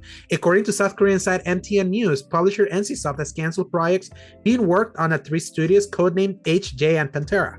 Although the story doesn't give any further information on the project, it's been reported for some time that Project H was the name for an MMORPG based on Horizon's franchise. Now, according to the report, it seems Project H has ceased development, with developers previously tied to the project leaving NCSoft. It's reported that developers who didn't leave following the cancellation have been moved to different projects across the company. So the funniest thing about this is the second time that Sony has announced a partnership with NCSoft for something and nothing canceled it. Yes, that is funny. They really tried to kind of like to make this partnership work, and I understand why, because the games that NCSoft made, like I do, from a player numbers perspective, the games that NCSoft makes, people play them feverishly over there in South Korea, like feverishly. If what they want is like engaged player numbers that really spend, I kind of understand why they wanted this partnership. But I think the problem of hearing this cancellation in lieu of all the cancellations that are happening over at PlayStation right now is like, how did they waste the majority of this developers like time like working on multiplayer games? And then with the funny thing with Horizon is that they had 2 Horizon multiplayer games, this MMORPG and another multiplayer game that's been done at Guerrilla. That one is still alive. I wouldn't be shocked if it doesn't get killed, because, of course, the president of their first party right now was the former head of Guerrilla, so it's clear that he has bias for that franchise. And to me, there's something that I'm actually going to be recording pretty soon. I was actually going to record yesterday with Sebastian, the guy that recorded with us when we talked about your review of Veilguard, that we're going to do kind of like a little overview of this generation for PlayStation, because I know there's been like calls going out around that the PlayStation 5 generation for PlayStation is the worst generation so far, and I feel don't agree with that, and I feel like it's like a topic that could be like analyzed in different angles, because there's some truth in certain aspects. There's no truth in other aspects. I feel it's a real mixed bag of a generation. But the one thing that all of these cancellations are telling me is that if their first party was strong in the first half of this generation, the second half is looking bleak. Yeah. Because of knowing that the developers that you would have thought were doing a single player game were in this projects that are not being canceled. Yeah. And that to me is like really, really dire. And they have to be really thankful that the PS5 is like the de facto console that for third parties, because if they were like, if this was flipped, if this was Xbox, let's say, and they were canceling all of this and they were not the de facto console, this is real dire. This is real dire stuff, because like I've never seen Sony first party being this like flimsy. Like in the years that I've been like all over, hey, there's your girl. So I think of that, because obviously you like some first party, but you're not big into the entirety of the slate like I am. Like I know you're big on Horizon. So I am. I love Horizon. I really don't have too much to say on this one, actually, mostly because I'm a retired World of Warcraft player. I'm done with my MMO days. I would never jump back into an MMO. I would check it out because it is Horizon. That's pretty much why I played the VR game and why I bought the VR headset, because I love Horizon. But there is kind of like a little weight off the shoulders that I don't have any obligation to play an MMO here. Yes, but you will play that multiplayer game. That's seemingly still not being canceled. Yeah, I'll give that a shot for sure. I like I said, I don't have much to say. This has been through the ringer of Sony shouldn't have done a live service thing. They should have tried a couple live service games to try and get that recurrent revenue and leave it at that, and let the rest of their teams make the games that they were making before. They did what they decided to do, and you can't, whatever they chose, that's what they chose. This is the place that we're in, and if their solution to that is just going to be third-party exclusives like Rebirth and things, okay. As just a gamer, I don't own Sony stock. I'm not invested in Sony's financials. I just want to have the fun games to play on the console that I own, which is my PlayStation 5 Pro. And if they're going to do it exclusives, cool. I'll play the exclusive games that look interesting. I'll play the Stellar Blades, and I'll play the, whatever else. I don't know, the Rebirths and stuff like that. That's really fun. Yeah, I get that. Like, to me, what's so funny is how much the narrative has turned, because What was the big narrative? Why was PS3 so strong? Or what defined the PS4 generation? Their first party, or at least that's what everyone kept like dangling around in front of everyone. It But was it like should their still first be that party. way. That's the thing. It should still be that way. They've just chosen to not use their first party that way. They've decided to use it another way, and they have to compensate. There's only so many resources, Yeah. so many people, human capital, and things. So No. they have to find another way to make their money, and that's buying up third-party exclusives. And if Yeah. that's what they have to do, that's what they have to do. I'm gonna play them. I mean, they don't have the Play Anywhere thing. You know, we'll talk about it with the Xbox Direct, but you know, I don't own an Xbox. I own a gaming PC. I don't really care about most of those games at the Direct, but I'm gonna play the Expedition 33, and that's definitely gonna be a PC game. When Avowed comes out, it's gonna be a PC game for me. Like, these are the things I'm gonna do because I want to play the game still. And I don't have any reason to worry about the Xbox at this point. And Sony still gives you reason to think about it, even if they are doing console exclusives and not PC exclusives and still on PC. I like playing on my console sometimes, so I'm gonna play on the PC. And you saw that with last year that a lot of their slate was like all those partner exclusives. It's just, to me, like, it's funny that yes, they're doing that. That still doesn't give them a free pass to me that they let Jim Ryan that Jim Ryan like greenlit this entire initiative. Obviously, Herman Hulse had to follow through, because that's kind of like what they were thinking, that let's like pursue this heavy live service investment and do it the way that they were doing it. And because I'm like, how in the world were you wanting to do a God of War live service? Even though I know there's some people saying that it wasn't a live service, it's like it was a multiplayer game. I'm like, you already tried that. God of War Ascension, and people didn't like that. So it's like, are these people like hitting the head or something, or have like short-term memory that they didn't need that? It's like, it's just kind of like just an absolute waste of resources, especially the Blue Point thing from last week that broke. That to me is indefensible, because they are a remake team. They made some of the best remakes ever. So I was talking with a coworker of mine today, when we were just chatting about something else first, and I mentioned how I was excited for the Xbox Direct because I was hoping they were going to do the Oblivion remake, and he was like, Oblivion remake? I was like, yeah, there's rumors about it. I hope they announce it. Spoiler alert, they didn't. But I was like, I hope they announce it. And he goes, you know, this should really be like actually what he said was, why not a new Elder Scrolls game? And I said, oh, well, you know, this is being made by Virtuous, so like that's why it's, you know, not Bethesda. And he goes, they should really do like a Bloodborne remake or a Dark Souls remake. Demon Souls was great. And I was like, yeah.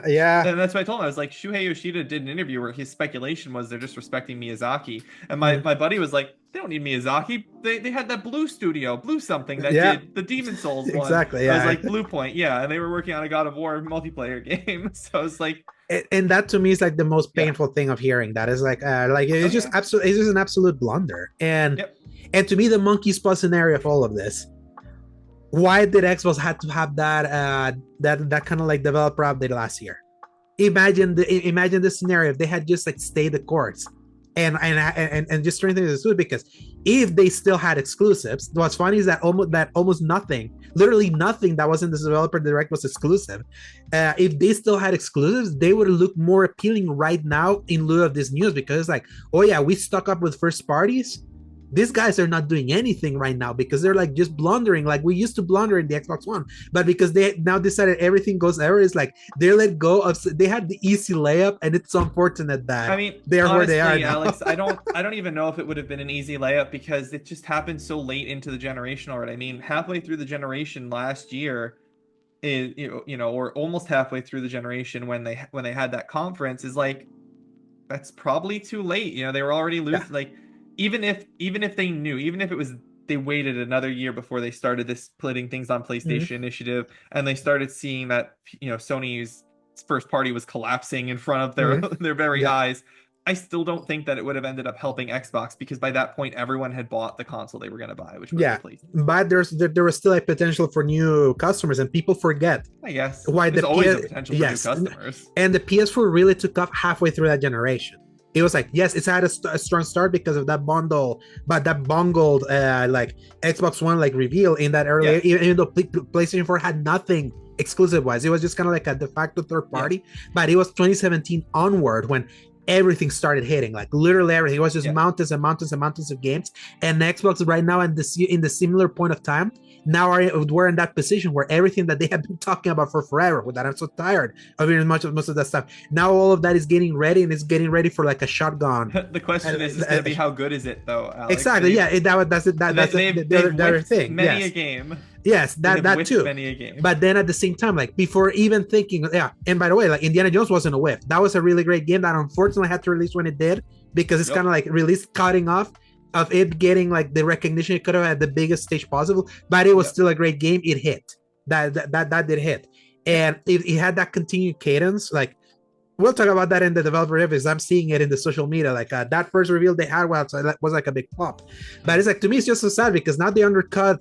They were finally in that point, because it was dissimilar. Like around this point, last generation, the Xbox One ran out of stuff, had nothing, and that completely sealed the deal for that console by the last generation. And this was the moment where PS4 just had everything, literally, and it was not just first party, had everything, the Niers, the Yakuzas, everything, had all of that. And I'm seeing that now with Xbox, and I'm like, yeah, but unfortunately, because now everything goes everything, you won't capitalize with the moment, because you have now subsumed yourself into a third party. And that's really unfortunate, because this is the moment to attack. The way I see it is like, this was the perfect opening for you to deliver kind of like the critical strike. But yeah, I mean, there's no denying Sony's first party has problems, and that brings us into the next story of Ted Price retiring from Insomniac. Ted Price, CEO and founder of Insomniac, leaving after 30 years. 30 years, yep. And he's gonna be leaving, which fair enough. 30 years is a long time to do anything, and I do think it's interesting. He's straight retiring. He's like, I'm retiring from video games and altogether. I'm not just leaving PlayStation or Sony. I'm done. Goodbye. I've made my $100 million from selling Insomniac. I'm out. So I an article on this one. Yes, we do have one also from BGC, from Tom Ivan. So like, having founded the Spider-Man and Ratchet & Clank studio in February 1994, Ted Price will leave the games industry in March. Following his departure, Insomniac veterans Chad Desser and Ryan Schneider and Jen Huang will serve as studio heads. Price said in a statement published on Insomniac parent company Sony's website, "I actually made this decision last year. For me, after over 30 years of leading Insomniac, I felt it was simply time to step aside and let others pave the way for our team. During the past year, I had the opportunity to work with the senior leadership team at Insomniac to create a succession plan that I know will provide the continuity, stability, and strong leadership necessary to deliver more of what our fans cherish over the next several decades." Price added, "I believe strongly that for us to continue our success, we need leaders at the top who are intimately familiar with how we do things, leaders who have helped build our culture and our processes, and who have earned people's trust. For many years, Chad, Jen, and Ryan have been instrumental in making Insomniac what we are today. I've seen each lead major initiatives here which have positively changed Insomniac's lives. Plus, they've consistently demonstrated the kind of collaboration and transparency that's part of our DNA. And just as important, their skill sets are truly complementary. There is no way that I could ever consider handing the reins to a team I didn't trust to take care of Insomniac and lead us to even greater heights." So I think what's interesting, let me just check real quick the credits for Spider-Man 2, because I think I've read this name before. So okay, yeah, it's a different Ryan, because I was like, did they put the game director of Spider-Man 2 as like head? I was like, I don't know about that, but no, it's a different Ryan. This is Ryan Smith. It was Ryan Smith, the guy that makes me feel a little bad that Ted Price is leaving on a low note of Spider-Man 2 after the magic of Spider-Man 1. Like, if he was gonna leave, he should have left after the masterpiece of 1, or even after the very excellent Miles Morales, and even Ratchet. Too, but to just leave after Spider-Man 2, which was such a disappointing game when you compare it to the pure quality of the first one and Miles. And that's what's so funny about thinking about Spider-Man 2, because critically, it's a 90. I know it's higher. It's higher, exactly. But it's like it's so funny that the critics really glazed it up, but no one thinks positively about that game. I don't know anyone who likes it better personally. Yeah, exactly. It's like, it's very rare. The only people that really like it better are a few of the people over at the games media side, and even then they were like,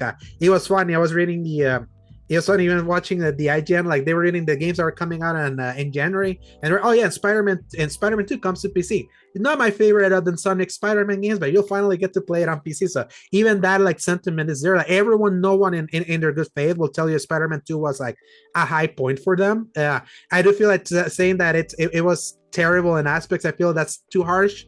I think there's still a lot of great stuff in that game, especially having recently replayed it. But I feel the low is more the fact that that game came out and then their whole thing leaked.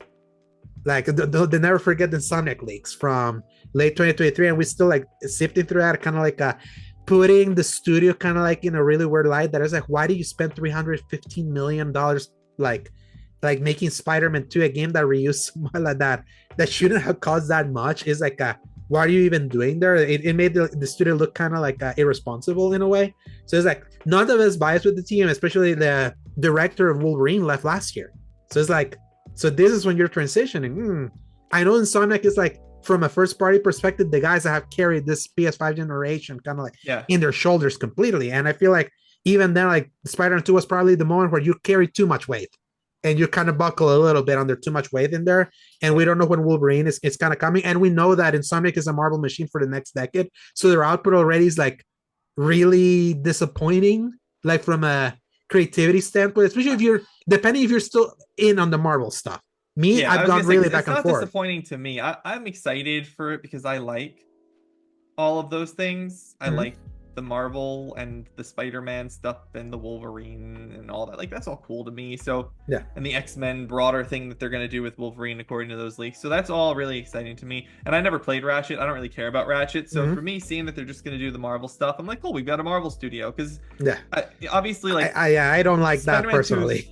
Spider-Man 2 is not great. It has its problems. It's got its issues. It's a good game, but it has its issues. But 1 and Miles Morales are good. So, one misstep doesn't mean that they shouldn't keep going or try again. I just say, oh, okay, you messed up. I'll give you a second shot to get it fixed, and hopefully it'll be better like the first 2 in the series were. And I think that it is important to have known IP have good games made consistently.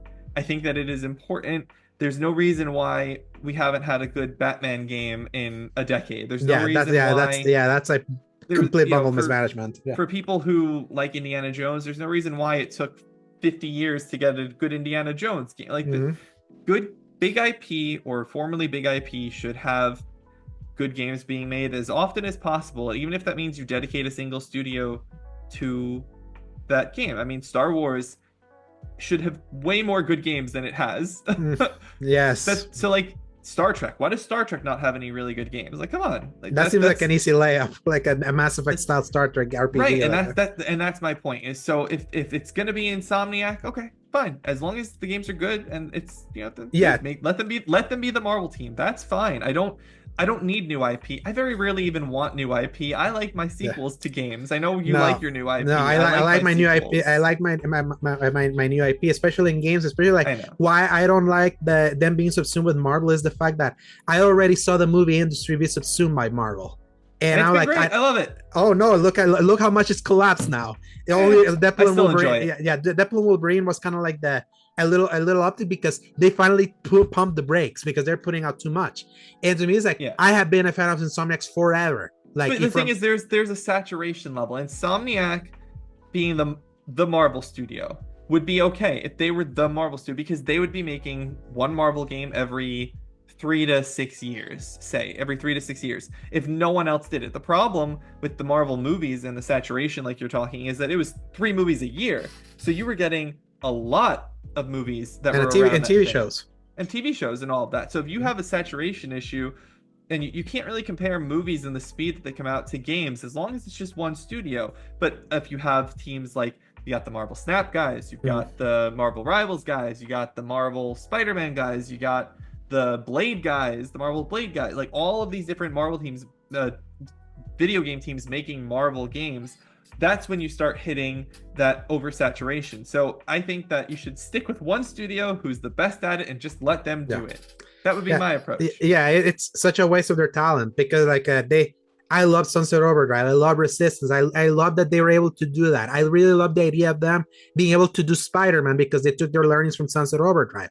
I wouldn't mind a Marvel game existing. They could do something else other than Marvel. That's kind of my problem. And as you were mentioning with the not comparing like the production times of a movie like with a game. Yes, that's even knowing that now that games take forever to be made.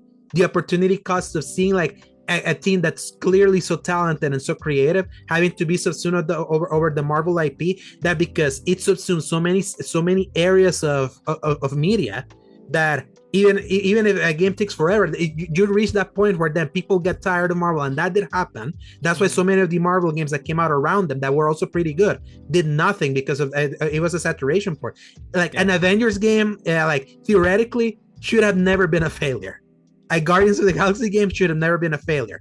A Marvel's Midnight Suns, different kinds of failures. But it's like it's like it just shows that kind of like the Marvel name is not super strong. Spider-Man has that advantage that Spider-Man transcends, because Spider-Man is just that big. Because he's Spider-Man. Exactly. But then at the same time, like I'm always like, I was like, keep doing your Marvel games as long as you also show the world the creativity that is within you. That leak was so damaging for me, because like any new IP, it's until 3032. I'll be like 40, close to 40 for that to happen. And I hate that. I really hate that feeling that way, because it's like, man, it's like you just don't want to be 40. Yeah, I don't want to be 40, and also I don't want to be kind of like just thinking of this studio as being subsumed by Marvel. Like I will always, that's fair. Yeah, so that's why I can understand that perspective. I do. Well, acknowledging the Marvel games they have done are pretty great. They're still some of the best. Even like as not great as Spider-Man 2 was in spots, I still think it's better than most other Marvel games that come out. It was just not at the level that we know that they were capable of. But that made it even sadder. It's like, oh, you're stuck in this like Marvel track forever, and that to me is sad.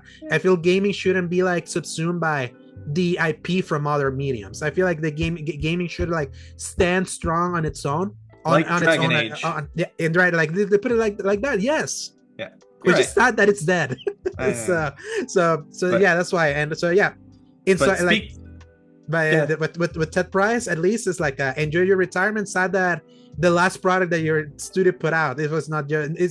Despite what the reviews said, it was not your best effort. But as you were saying.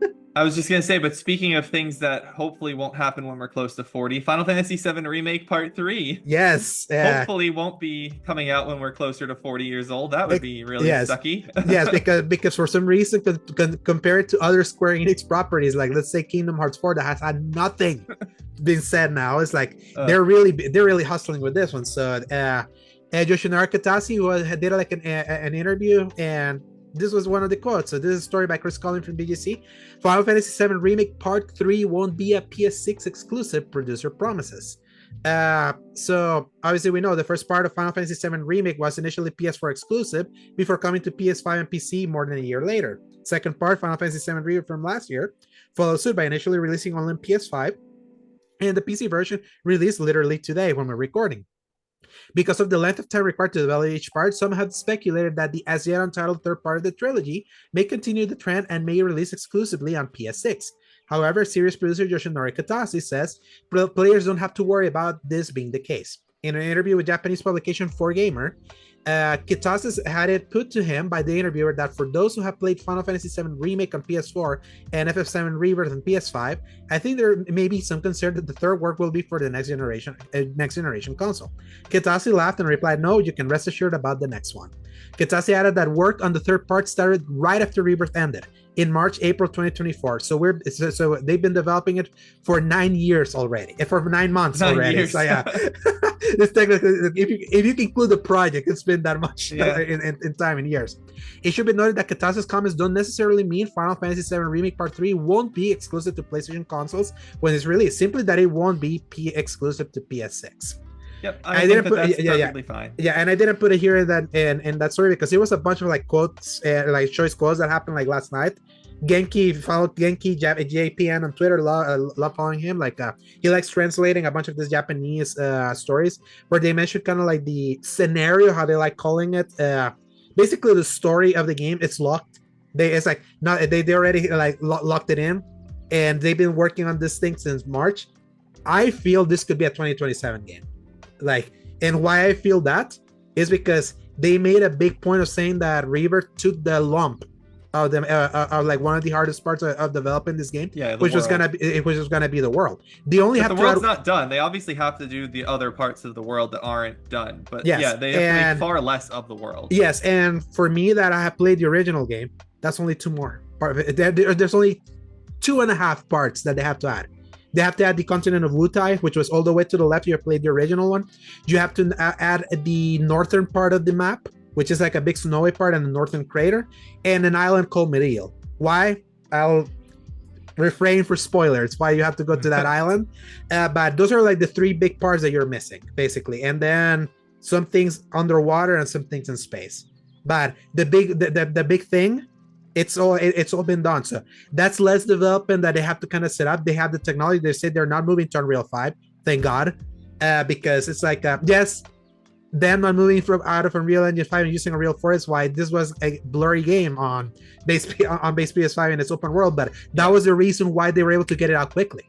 I still said it's funny, like I don't know if it's live already or this may be live by the time that this episode goes out. I made a retrospective. I wrote a retrospective of Rebirth for like a year before, and to me that it's like people don't give enough credit how big a world and like how massive Rebirth is as a world, how seamless it is moving through that world, especially when you unlock everything, and when you consider how long it took to make and how high quality, like if you put it in graphics mode, see how high quality almost every area of that world is. It's a game that went so hard and they made it so quick. I believe they can do that for the next one. The only thing that does give me pause, because they were very vocal about how them being exclusive is one of the reasons why they made Rebirth so quickly. And now they're saying that they've been now in this kick that they want their games being played on more platforms. And kind of I understand, because that tells me that this game was very expensive to make. Not surprised considering how hard they went into everything.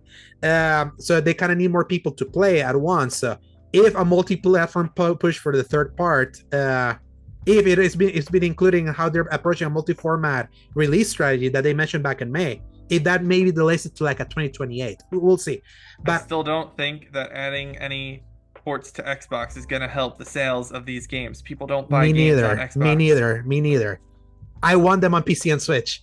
You're gonna sell there, especially in Switch, because then the Japanese audience is gonna take to these games like on a portable system, because they love their portables over there more than a massive console. And with Xbox, if you want to get at least 30 sales, put them in there. If you just want to pad out the numbers, if you can convince Xbox to give you the Game Pass back, right?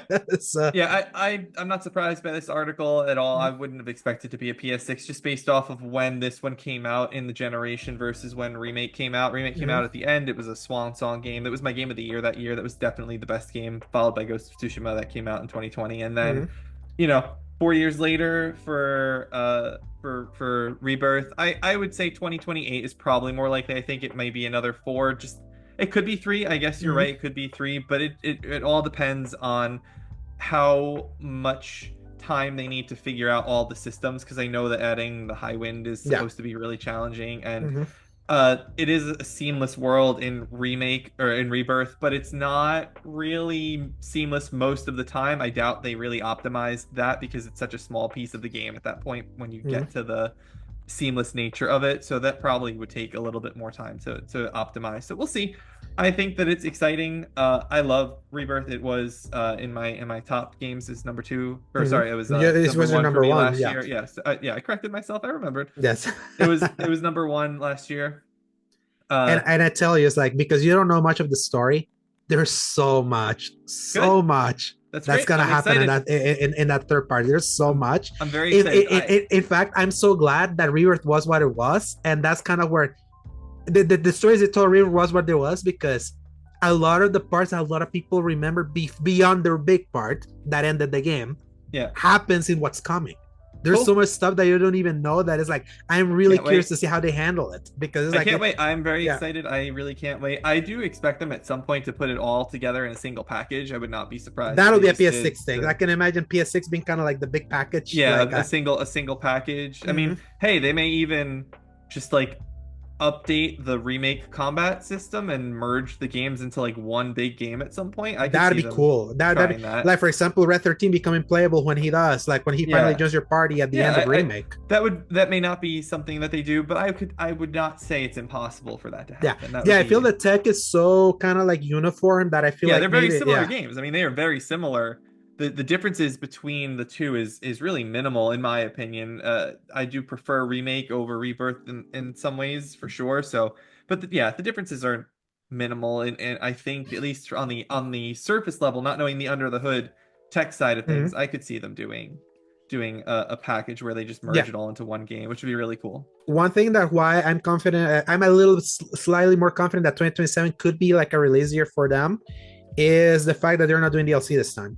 Yep, They that's literally true. said that Rebirth full production, pre-production happened, like what they were planning started in pre-pro in 2019, kind of like, okay, we Yeah. have the concept if we're going to do open world and all of that.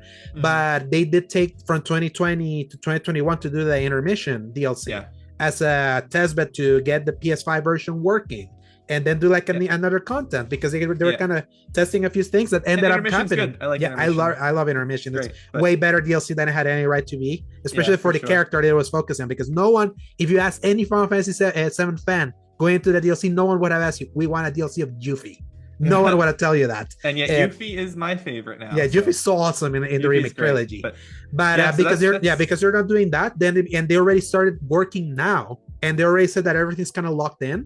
Yeah, there is a possibility, and 2027 is the 30th anniversary for Final Fantasy VII. So I can, cool. I can see them kind of aiming for that anniversary just for kind of like the weight of getting there. Yeah. But late 2027, early 2028, I can see it happening. But yeah, I do expect there to be a PS6 version, though. If it is 27, or if it's 28, definitely. If it's 27, I would expect the PS6 version to be ready at the launch of the console. So yeah, I can see that, or kind of like they did with Intergrade. That it was kind of like the PS5 version was like was pretty close to it. So yeah, really excited. I'm glad to hear.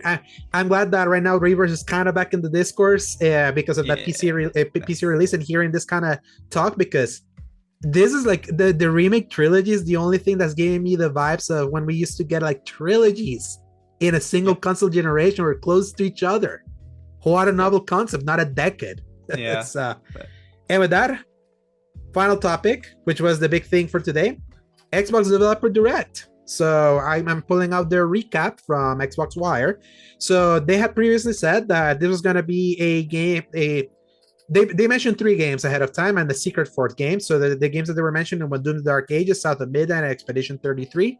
And there was a 4th game that was going to be that was going to be a mystery, and then there was a scuttlebutt from the Discord and all that it was going to be like a Japanese Japanese game from a very important franchise. Obviously, you're like, when people think about that, like in modern times, oh, is there like another Final Fantasy? And I know there were rumors from, I think, Nate the Hate, so you got read this one wrong, Nate the Hate, that it was going to be Final Fantasy 16 finally launching on Xbox, and other people were like, this is probably Dragon Quest 12 or anything else, or a Persona. The choice of game that it was, when you really think about the history of this franchise, it's perfectly Xbox, because this because this was an Xbox, like the franchise is Xbox, became Xbox big in the original Xbox back in 2003 and 4. Ninja Gaiden is back with Ninja Gaiden 4. So and that's because the funny thing about all that is that it is so associated with Xbox that it wasn't a surprise to me. That's why I was just like, oh, it's Ninja Gaiden. Like, okay, Ninja Gaiden makes sense. It's, but probably the surprise that, when was the last Ninja Gaiden, Joe? 2012. I have no idea. I've never played Ninja Gaiden. I did. The last one they released was in 2012, and it wasn't very good because it was the first multi-platform one, and it didn't have the original director. So it was kind of Ninja Gaiden 1 or 2 big games, big for the Xbox and big for the 360. Eventually, they got ported to PS3 with the Sigma versions.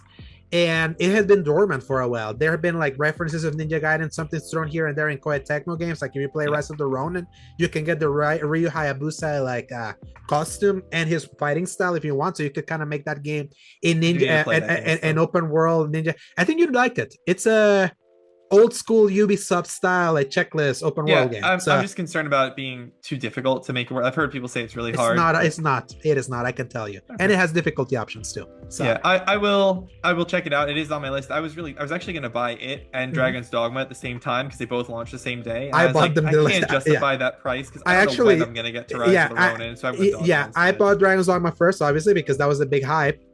I saw streamer Runeby. She was streaming Rise of the Ronin because I had followed her during her Rebirth streams and her doing the hard difficulty challenge. It was fun watching her, and she started playing that game. I was like, that looks like something I kind of liked, because I had read the reviews. I was like, oh, 7, it's cool, I can wait. Yeah. But then I saw that game. I was like, this seems more appealing to me than what I played of Dragon's Dogma, and I bought it. Yeah, I'm gonna play it. I have not bought it yet. I will buy it at some Yeah. point when it hasn't really had a good sale yet. To me, it's probably like a $30 game instead. And Yeah, I've seen it go down to like the 50. deepest is gone. Yeah, 50 is the deepest. It has gone Yeah, so down. that, like I'm thinking like 30 or 35, like a half off for me on that. But again, I've got so many other things to play. Anyway, sorry. So yeah, Ninja Gaiden, Mhm. cool to see it come back. I don't think it's that important of a franchise in the modernity, as I said in our chat when we were talking. Because it's been during gone. the stream. Because it's been gone for a while. Yeah. For so long. It's cool to see it return. I don't want to undersell it, the return being cool. I know that's really beloved by a lot of people. So I'm excited for the people who love those games. I just felt like because of all that hype and speculation about all the potential things that could be there, I was like, oh, okay. I guess, and I get that, enough. especially if you never grew with Ninja Gaiden. So this is kind of like a big deal. Like going back to what I said, how much I miss my combo-based, like character-based action games. This was the epitome of that back in the 2000s. This, Devil May Cry, God of War, it was like these were the kings of that era. And then obviously they mishandled the third game that then they re-released with the Razor's Edge update that fixed it in spots. But this is action game royalty, and it's finally back. Cool. Now kind of like with a partnership between Team Ninja and Platinum Games, the Platinum kind of like the Platinum kind of like association there, really interesting, which means that it might be even faster than it used to be. Like if you play the original one, it was a fast combat, but it was kind of like grounded. When you play a Platinum game, you're kind of flying around, and you could kind of see that in that trailer. The most interesting thing about the Platinum component, though, is that all the people from Platinum that make Platinum games are gone. So exactly. I don't know who's making this. I don't know. The only Platinum game that I can think of that I've played off top of my head is that Legend of Korra game from years ago. It's like awful game. It's cute. It's fine. I like Avatar. It was fun. Yes, and Platinum has been Platinum is the studio that gave you a turd and a gem. It balanced from really bad and really good depending on where you were. Obviously, one of their games co-developed the Nier Automata, one of their most beloved games ever. There's that game called Astral Chain on the Switch. That's one of the most beloved Switch exclusives. I'm literally looking through their list of things. I've only played the Legend of Korra game. I think I own Astral Chain, but I've not played it yet. And that is it. I don't have that's one game that I've waited for. That's a game that I've waited on a sale because it looks so my crap. So read me the list and I'll tell you what is the turd and what is the gem. No, there's too many games. I'm not going to go through that list here. At least the last 10. At least the last 10. Like come to the last 10 and I'll tell you. All right. Teenage Mutant Ninja Turtles, Turtles of Manhattan. Turd. Nier Automata. Gold. Astral Chain. Gold. The Wonderful 101 Remastered. Not turd, but World of Demons. Turd. Soul Cresta. Turd. Babylon's Fall. Ultra turd. Bayonetta 3. Gem. Bayonetta Origins, Cereza, and the Lost Demon. Good. It was good. And the last one is Ninja Gaiden 4. I counted up from the so they actually did break their streak of that, because if you had gone further up, it was kind of like that in between, like, oh, this is a third, oh, this is great, oh, this is third, this is a great. And Babylon's Fall was the end of the year. That was a horrible game. I remember. And I had like the most heartbreaker. That was like one of those, why the heck was this a live service? What did you do to this game? Because I was hyped for it when they revealed it back in 2019. But now with Ninja Gaiden published by Xbox, Team Ninja finally coming back to it. Team Ninja has been like recovering kind of like its mojo with Rise of Ronin, Wulong Fallen Dynasty, and things like that. So it's like they've been, and Neo, never forget Neo. Though that's another reason I wasn't surprised to see this one there when I was hearing all the other things, because Team Ninja has been partnering with Xbox forever. They have been an Xbox partner forever, except for the Neo things where they worked with PlayStation and the Rise of the Ronin. Like everything else has been Xbox, heavily Xbox. But when you think 13-year gone, 13, like again, like 13, think of 13 years. The last time Ninja Gaiden was there, I was graduating from high school when I think about it like that. So that's why this was like a big pop, because like finally, and it's returning like it is.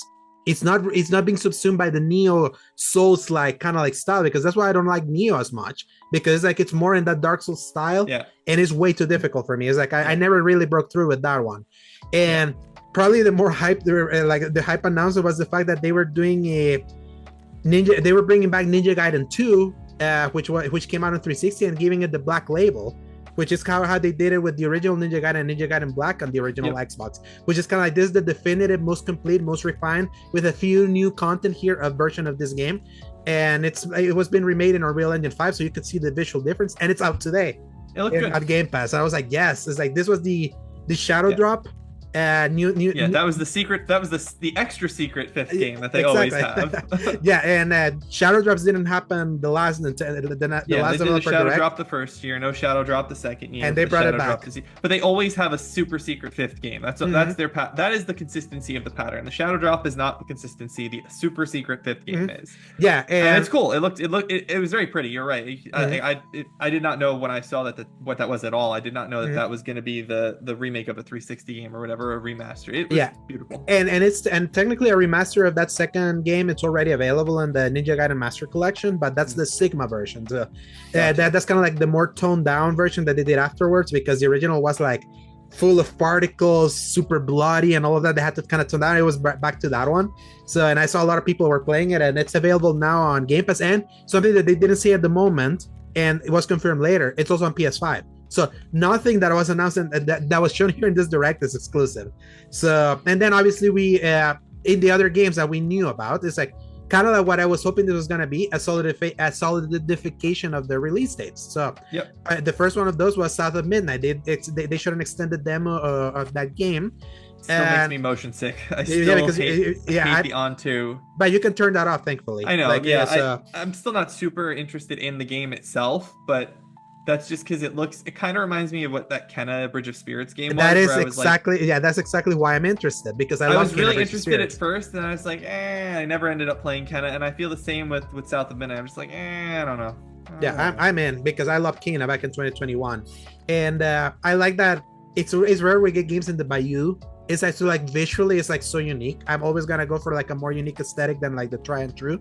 It's gonna be $40 if you want to buy it. It's obviously day one Game Pass, and it's out on April 8th, so it's coming really soon. But 2 weeks later, we get the release date for Clair Obscure Expedition 33. This was the game of the show for me, because it's like everything that I knew what made this game look special, like, and it's revealed last time, and the little snippets that they've been given here and there is like a full old school RPG with like a really unique aesthetic that you don't usually associate with this thing, with super in-depth combat choice mechanics on like how you build your party and all of that. I actually want to go back and rewatch this section of the developer direct, because I saw it, but I was also working at the time. I had you had kind of like on the side. I had work coming through at the same time as this was going on. Like, obviously, of course, for the rest of it, I had nothing going on at my job. But during the one thing that I was curious about, I had the. Don't you love how that happens all the time? But no, you're right. It looked really cool. Like, the aesthetic is really cool, and the style and like the setting is very different, and it looked kind of quirky, which I did not expect quirky. And it's definitely quirky, like with the big, what were they called? Gestrels, I think is what they were called. Those like okay, this is not what I thought it was going to be in the tone exactly just from that one trailer we saw. But I'm down for it, because it looks like it has both. It looks like it has those quirky, lighthearted moments that makes the powers, the serious, and you need the quirk for the series to have punch. That's why I love Rebirth. and that reason, you're right. That's one of the reasons that I love Rebirth so much. And one of the reasons that, in terms of television shows, my favorite crime procedural is NCIS. Yes. Because NCIS it has the levity and the quirk, and then it has the serious moments, and it gives you that breather. And that's why I never got into the CSIs or the Law and Orders, is because they're always that heavy, so strong, kind of like, no, I don't want that. I need that little lighthearted moment. And this game seems to have that in spades, which is really cool. And I'm very excited for it. Yeah, and we're get to play it so soon on April 24, available on everything, including Game Pass if you're there, and it's $50. And it's going to be 30 hours. It's going to be like a $150 or $160 collector's edition available too, actually. Oh yeah. I wonder, I'm going to look it up, because the aesthetic of this thing is so unique and you cool. Get the paint, you get the tree, you get like the tree, a statue of that tree thing. It looks good. That's going to be an interesting month for me, because I'll be in Florida at that time, and I'm planning on making that month my Assassin's Creed Shadows month, because it comes out in March, and I will be playing other games presumably at that point, and I'll play that a couple weeks later. And So we'll see where I'm at with Shadows. With Shadows will be interesting because I signed up for the review and Ubisoft tends to be good with us, so I could play that early. You'll have it long done. Yeah, you'll have it done exactly. weeks before. So during that time, I may catch up on Yakuza. Oh, unless I'm playing these games because they're like literally in April. Yeah, but yeah, and then the last game that ended the direct, which the date basically leaked earlier this week. So this wasn't much of a surprise. But I was excited because it's also soon. Doom the Dark Ages launches on May 15, 2025. And the thing that makes me excited about looking at Doom the Dark Ages is how much it feels closer to the Doom 2016 than it did Doom Eternal. I am the one that preferred Doom 2016 because Doom Eternal was overly cooked in its game design. It was too fast. It was too... Don't stay cooked. I'm hungry. Yeah, we're almost done. Don't worry.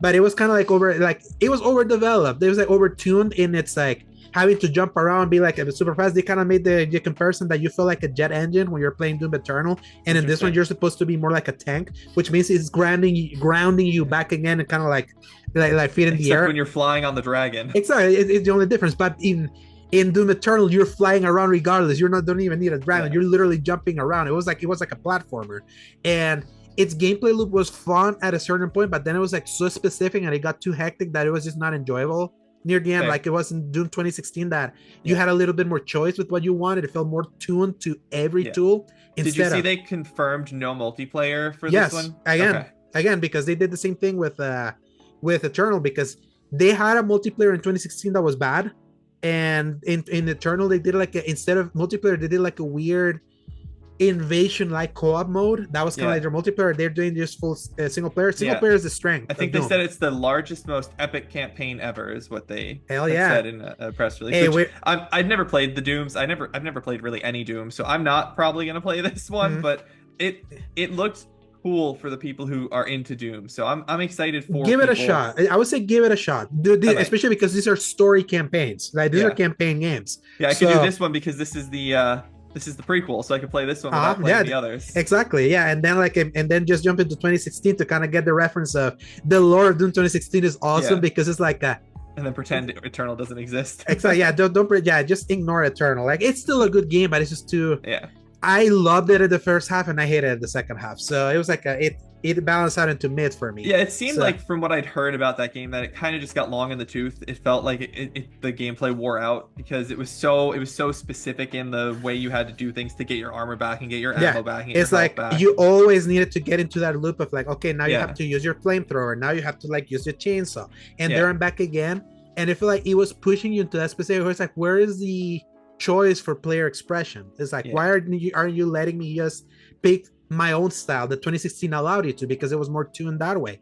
And then Doom Eternal added the fucking Marauder. Look into that stupid enemy. That was the worst enemy I've ever seen in a game of this ilk. That is like, you cannot be close to him because he's gonna shotgun you. You cannot be far away because he's gonna like grapple you or send like a wall. You have to be like in a perfect middle to kind of get into like a very specific tussle where you have to shotgun him when his eyes glow green in a very minute second. And while that is happening, you're being shot by everything else. So it's like it was just too much.